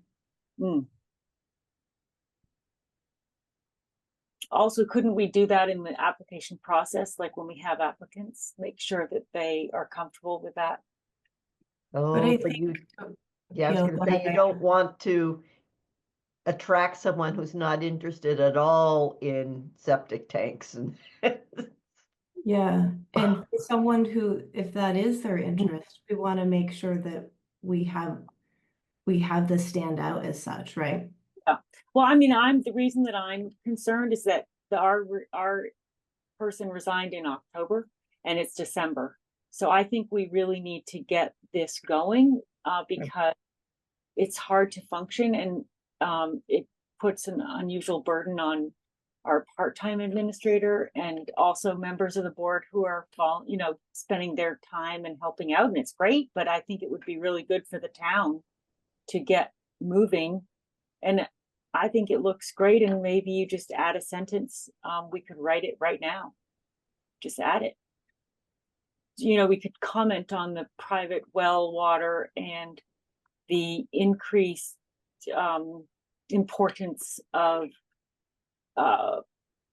being comfortable with the extra considerations that result. I don't know. I mean, you have to screen applications. I mean, any job, whenever we need somebody, you always get inappropriate candidates or people who aren't properly qualified, and it's easy to sort of weed people out after they apply. But I agree, I think that's probably fine to add a sentence. I don't see anything that says like 2 years prior experience or anything like that. Is that important? Right. And then the other thought I had was, once we do complete this, do we have to pass it by town council as well as Jeremy? No, town council is not usually involved. Okay. All right. But we might have, if we're going to change the job description from that longer one with the details, the multi-page, the first thing that we brought up. Sorry, I've been jumping around between documents a bit. Then we would have to go to the personnel board to discuss that, and that's a lengthy process. I have a question. What I'm showing here is something I took that was a bit from what the HR consultants did, but tried to put in some additional, technical issues that are not currently in the job description for the administrator. The question would be, could we, just saying, please indicate the certifications that one might have, and that could perhaps attract people who then we could determine whether we need to be working on a different kind of job description. But Daryl, I mean, this says right here, knowledge of septic systems and wells for drinking water preferred. That's pretty good, don't you think? I'm a Yeah, little and I think we confused. had something like that before. What we didn't have was this. Oh, okay. That's great. I mean, I think this looks really good and it's very thorough. Well, as Stephen just pointed out, we don't say anything about how much experience. Well, it does Not have your easy doing a job description and trying to figure out what you'll get, because we did, as Julie pointed out, it was very interesting to see who applied and what their interests were that were relatively minor here, because people just are more familiar with cities or much larger municipalities and what a health department looks like there. And so they're familiar with that. They assume that would be part of what was done here, and we just have a completely different balance. We don't have public health nurses going out to individuals to their homes. I mean, we may have that soon, by the way. That's part of the update for the Charles River Health District. But even though we're getting that, we don't envision that as being their major role.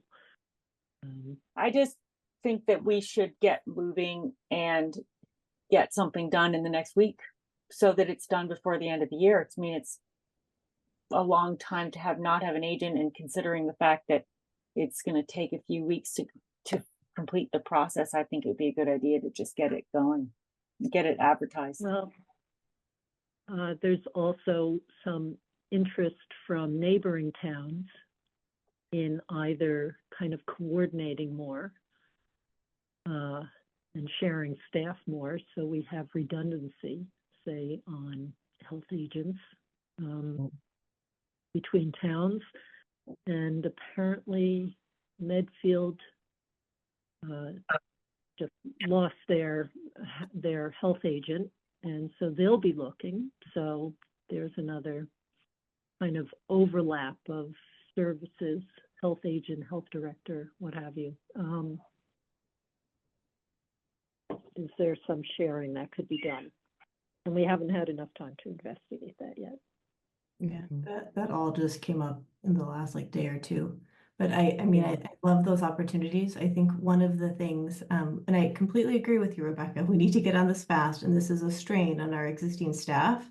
I see that and I agree with you.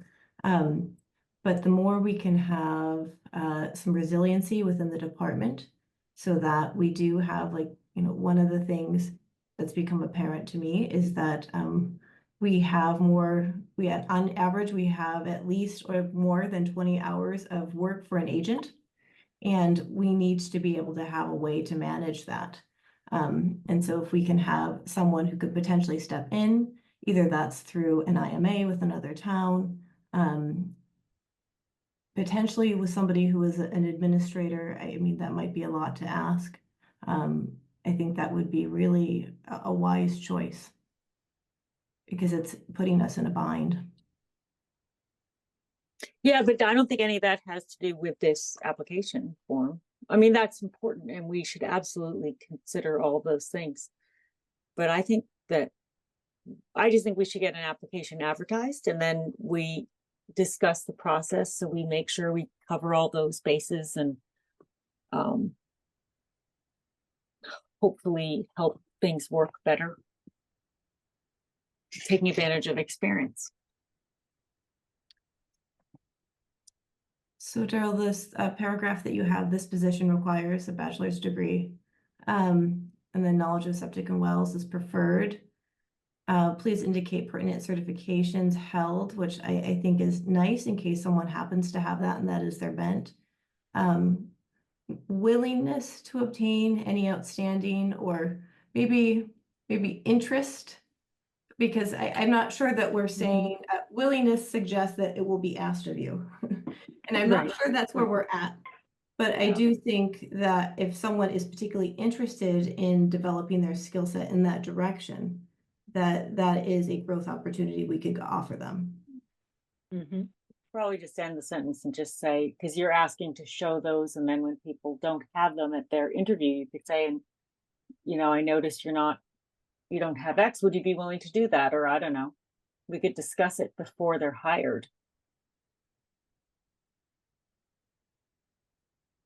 All right, so I'm editing it in Word, but not a Word document we're looking at there. So about and any interest to obtain such. Then it would be, please indicate either certification or and outstanding kind of sounds like you are lacking. Yeah, no. Yeah. And I do. I'm taking that out, to obtain. Do obtain such. there isn't a continuing education or anything like that? For an administrator, there's certifications like MAHB and MHOA, right? There's they can do credits, but for if you're doing any of these licensures, like the registered sanitarian, well, honestly, Mark could tell us better than I could tell you. There are continuing education, I believe, or That is correct. And if you are looking for a registered sanitarian, you're required to get 12 credits per year, CEUs. Then again, when I look back, when Ellen was in that position, she would obtain certifications through MAHB, the Mass Association of Health Boards, but she didn't have to worry about getting CEUs for any other credentials at that time. Although Homeland Security, there was requirements to be certified up to a certain degree. I think it was ISO 700 and NIMS up to 300. I might be reversing those. So that was a part of her job that she had to maintain those certifications, if that helps in any way.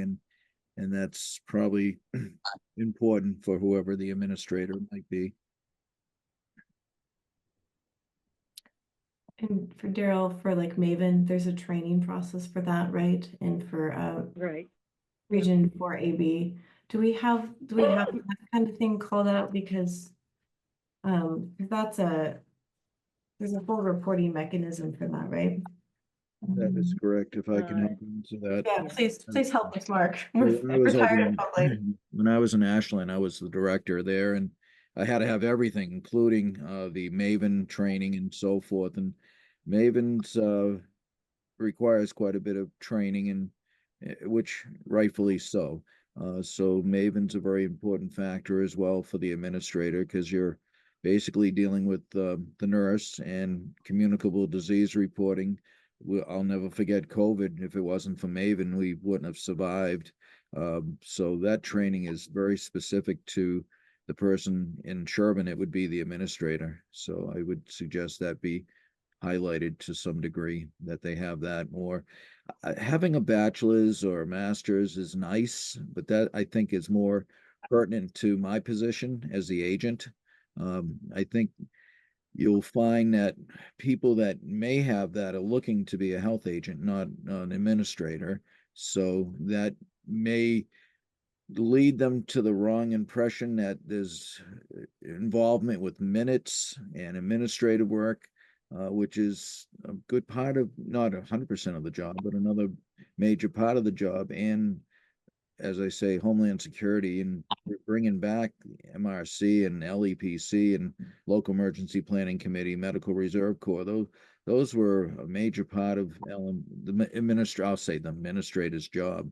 So I think those are areas you may want to highlight, because someone looking for the job that sees the need to be a certified health officer or registered sanitarian, they may not be expecting to have to do minutes and so forth. So again, and they may be looking more towards what I do than the administrative type work.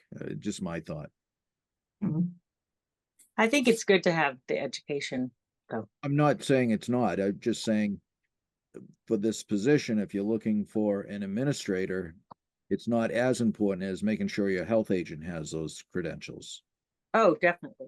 Those are not mutually exclusive, I don't think. I agree. Mhm. But I do think that, go ahead, Daryl. Oh, no, I was going to say, I agree with you, Mark. That's why this is towards the end, and this is what, it's focused on. So. I don't think the minutes, Mark brought up minutes. I don't believe I'm sorry, my brain is getting mushy. I don't believe in my read through, we explicitly called out drafting or reviewing minutes. I think that certainly is, in terms of structuring, one of the things that we'd have to consider. Historically, that had been under the administrator's responsibility. Currently, we are consulting with a minutes clerk to be able to do that for us in the interim. I don't know I can go both ways. And I would suggest you may want to look at Dover and Carlisle. They had administrators, because I met them at Homeland Security meetings, that were more in tune with what our administrator did. You may get some suggestions from both those towns of what they're doing in Dover. I don't know if they have an administrator anymore, but Carlisle, I know, had an administrator that was a very close position to the previous administrator. So, I mean, just food for thought if you want to look into those towns.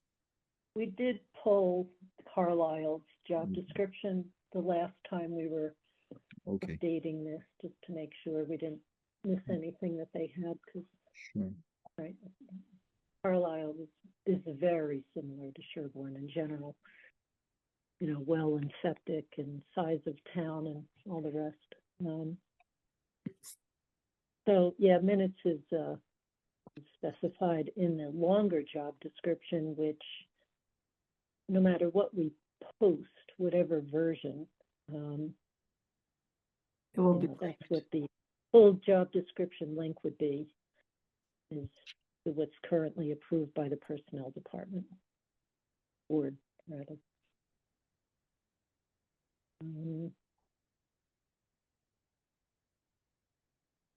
But we do need to add in Maven. Maven training either preferred or needs to be obtained, right? Yeah, that's another detail that's in, I think in here. It's not in the one basis. Thought it was in here.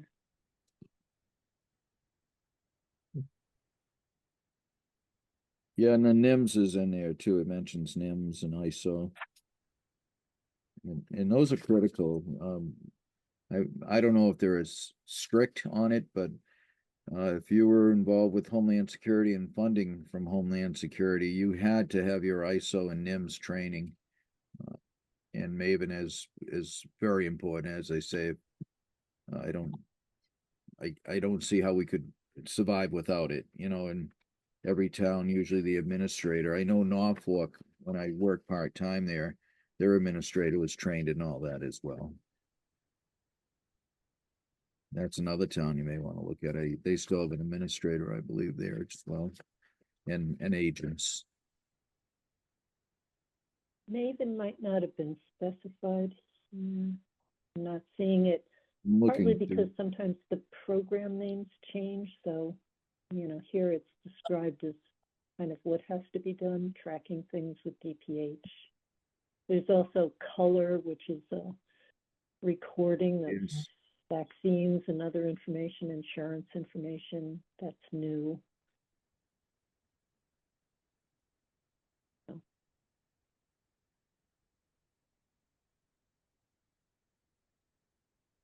Yeah, I'm looking too, Darrell. I don't see Maven, but it's very thorough on MRC and flu clinics and all that. Right. Maybe under Yeah. number 9, if it's the one I'm looking at, for flu clinics, maybe in that area, you could put the need for Maven training and being part of Maven.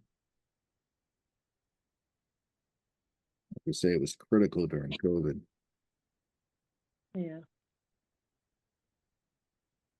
And especially if So there are some. segue over. Yeah. I mean, it is important for multiple staff to be able to access Maven and not rely on one person. That redundancy. I have been on Maven, but issue. I'd be glad to share that responsibility if you needed. Say if that person was ill and couldn't do it, I've done it before, but or at least have whenever the public health nurse is decided on, if that has been decided, make sure they're the backup. It's, you know, it definitely is an important asset. Okay, so here's the update for the Charles River Public Health District.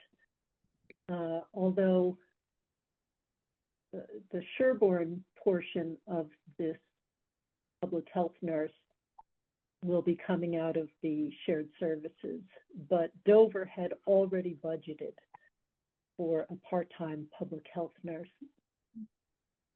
very, very shortly before entering into the shared services. But once something is in your budget, you can't use shared services for that. So Dover is going to have the majority of this public health nurse's time at 25 hours a week. And then the other 15 hours a week is currently going to go primarily to Sherborn, but be shared with also Needham and Medfield on an as-needed basis. So, well, I was going to say, Darrell, I'm sorry.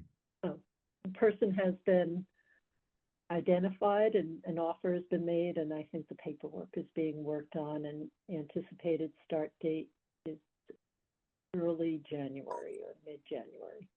That's the last I heard. That's good. So there will be a public health nurse available that would, and they'll do more than the typical, as I said, like home visits, home vaccinations kind of thing. That could be part of it, but they will be looking at the kinds of coordination with Council on Aging more, and any kind of needs assessments, and helping with the opioid funds management and outreach, and, you know, just trying to help us get a handle on what are the needs in our communities. And that is also an effort that's being done by the shared services. And they'll be helping us more with that, because I would say most of the towns out of the 4, maybe all of them, don't know what the needs are exactly. Certain Dover and Sherborn definitely feel that way. Needham, has bigger data sets and activities and ways to find out about incidents because they have medical facilities in their town, and therefore they get information through that. So in any case. Darrell, on number 8, would that be the place you want to put the training for Maven? And if that's going to be part of the administrator's job again? Yeah, that's, I'm going back to the question of, do we hard code in the name Maven in case Oh, I it got you. changes? I see. Or just leave it and train somebody as appropriate, I see but what you're saying. need to know that they'll be dealing with confidential information Yeah. through Department of Public Health, etc. Yeah, it does describe. I'm open to whatever, but I think that might be why it's not in there, because I see. Yeah, with all the fancy we need to- acronyms, they could be changing that acronym someday too, so. yeah. I think this is a good application, especially with your added, added sentence or whatever paragraph. And I Well, think no, again, they tend to be 2 different things. You don't put on something like this on the advertisements. They're shorter, then they have a link to this job description. So it's still a matter of how you present it. I guess I'm never comfortable with trying to rush late at night, come up with the right thing, but. Can I make a suggestion, Daryl? I'd love it. I'm also trying to close out our agenda. Yeah. I think we can't have a majority of the board doing all of this because we'd have to have a lot of meetings. So we need to authorize 2 folks taking the feedback from tonight's meeting to update this as appropriate, and then proceed with the process of posting and then collecting interviews or collecting resumes. And so we need to authorize 2 people to do that. So I guess what I'm saying is, I don't think we have to finalize this tonight, Daryl. I think that we've gotten a good sense of the board, and that the 2 authorized members can kind of take that and do whatever little edits. It sounds like there's no big edits that are necessary. And Stephen, forgive me for asking, but when you brought up like how much experience, it made me think you might have experience with looking at job candidates. Is that correct? Or wishful thinking on my part?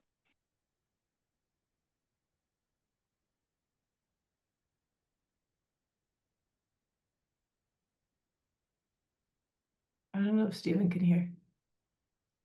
I'm sorry. I was looking up some job descriptions on Glassdoor to see if they match this. Yeah, I can definitely help with that. I'd love to be one of the 2. Perfect. I support that idea. I'd love to. I think Stephen would be an excellent candidate to work on this. Thanks.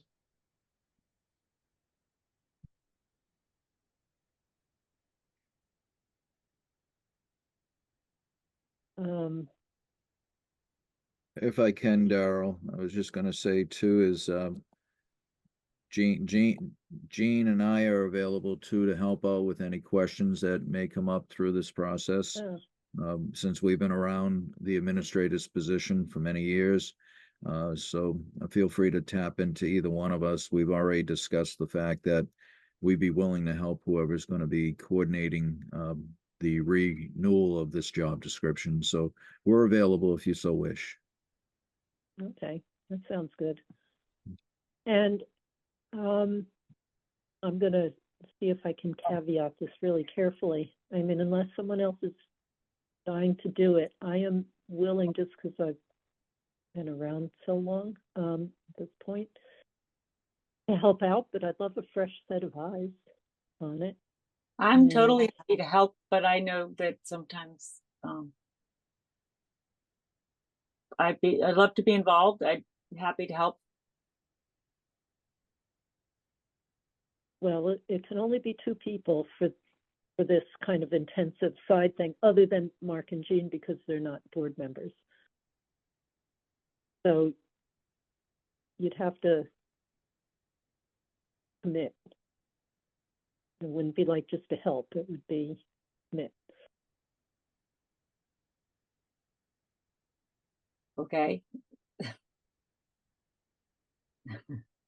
I think that in the process, the 2 authorized members can update the board of, has the posting gone out? Where is it posted? Have we started to receive any resumes? Yes, we have 5. Yes, we have 0. We just, we shouldn't be discussing personnel matters in an open meeting. And I don't feel comfortable doing interviews in an open meeting. I think that's what these 2 authorized people would be doing, is selecting from the applicant pool and beginning the interviewing process. And then coming back to us with a recommendation for the board to then discuss. So I would like to put forth Steve, since he appears willing and clearly experienced.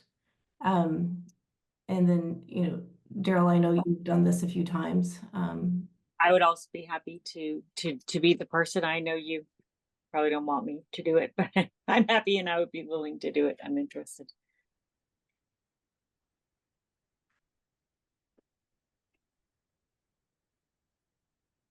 One of the things that I think is helpful is having an intimate knowledge of the everyday goings on of the Board of Health office. I certainly can't say that I know that, because I've only done this for a year and a half. I could tell you that Daryl is in that office frequently, doing tons and tons of work. And so I certainly see that as a value. Wouldn't it also require flexibility during the day?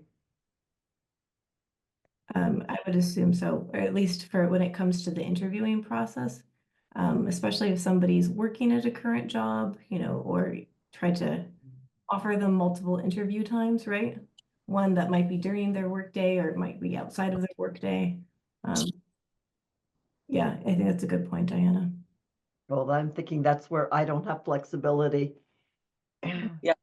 Will you make those resumes available to the rest of the board? I don't know if we're allowed to do that. Why? I think you can do that. I mean, they can be in a folder that we can all access.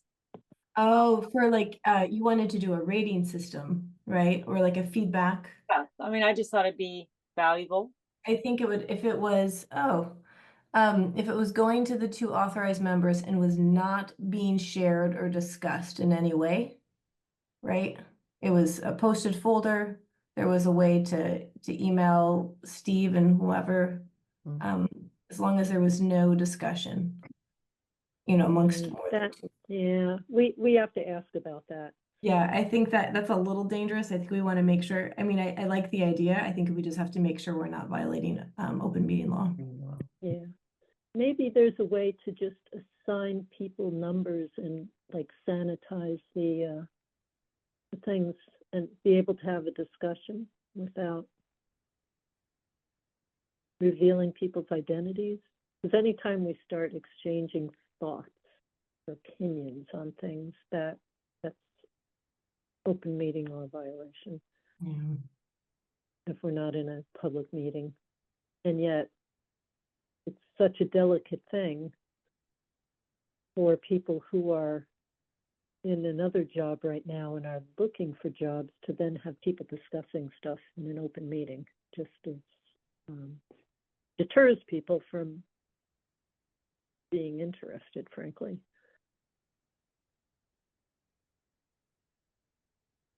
So we'll ask and get some guidance on how that might be structured.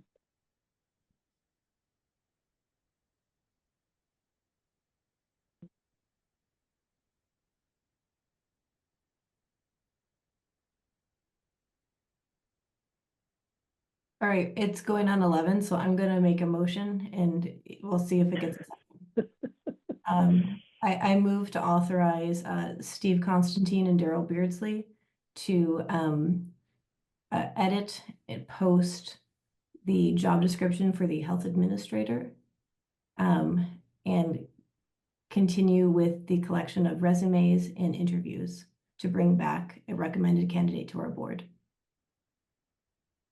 I'll second the And motion. I'd like to do a friendly amendment, I've heard it called, and also check on how the whole board could participate in some way without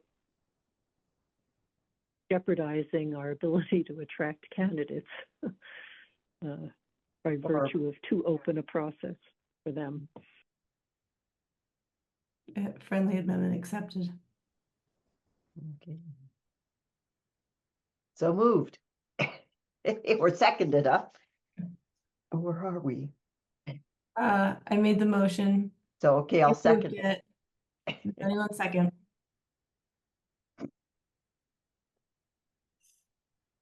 Any further discussion? Hearing none? Steve Constantine, aye. Julie Dreyfus, aye. Diana Hook, aye. Rebecca Honeywell, except I'd like to just consult with a lawyer who either is in the town, either the town council or somebody in maybe the town administrator, to find out what is the normal process when other departments need an administrator. How is it carried out? A municipal lawyer would be able to guide us, because I think I understand that you can only use 2 people because you don't want to violate open meeting law by having a quorum.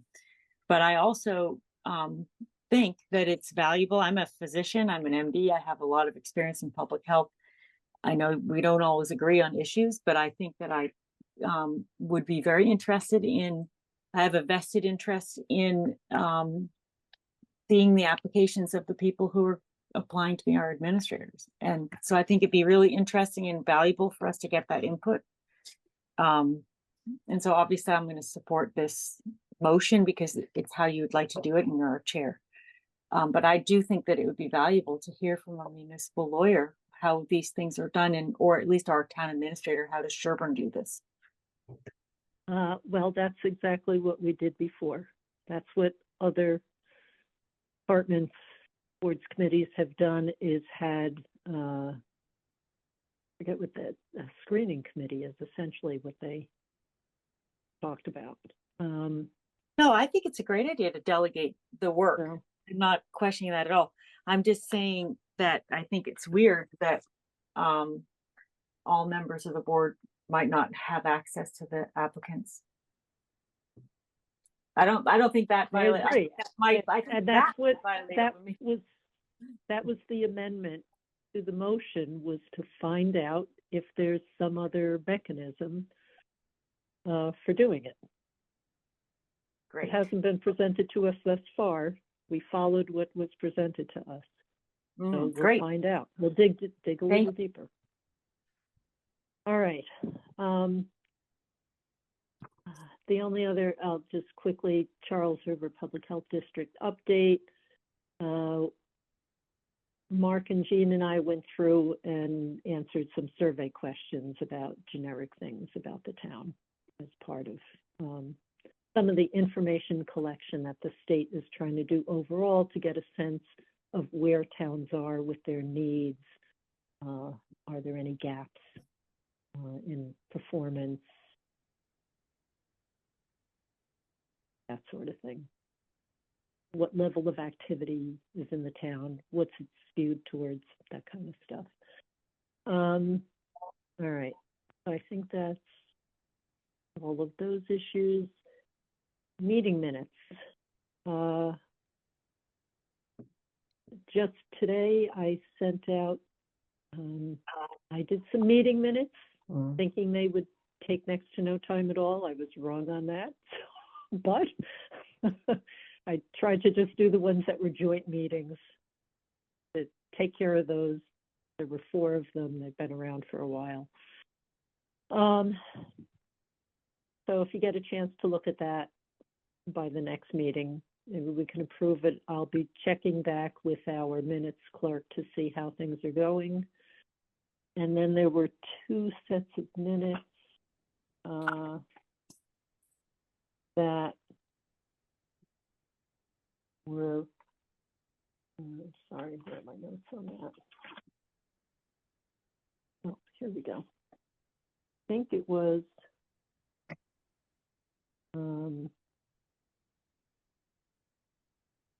9:18 and 10:16 that were drafted by the administrator, but not finalized. So people could take a look at those. I saw no changes necessary. Oh, okay. Yeah, I saw lots of changes necessary on at least one of those. It was just missing some things. So anyway, see what others think. I'll see if I get around to finishing up that. Let's see. And for related to agenda items for the next meeting, I want to find out, is it helpful or of interest for board members to get copies of the food permits and the other disposal works installer permit applications? Are you interested in seeing that material and having Jean post it to the website to take a look at?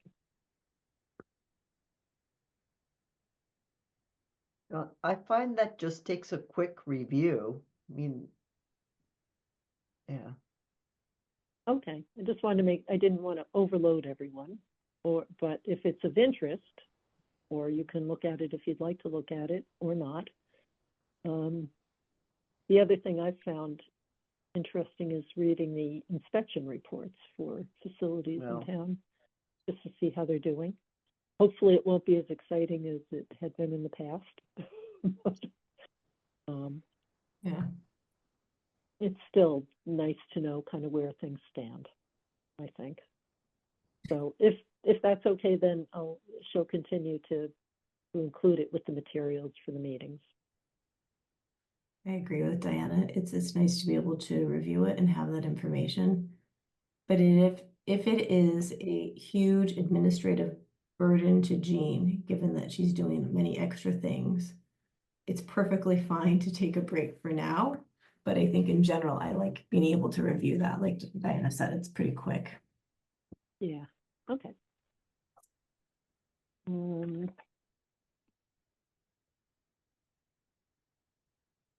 Okay, I think that's all I have. I don't think I can think anymore about next agenda items.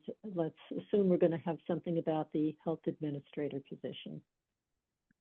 And you have 2 variance hearings coming up. Dan McIntyre is the representing engineer for both.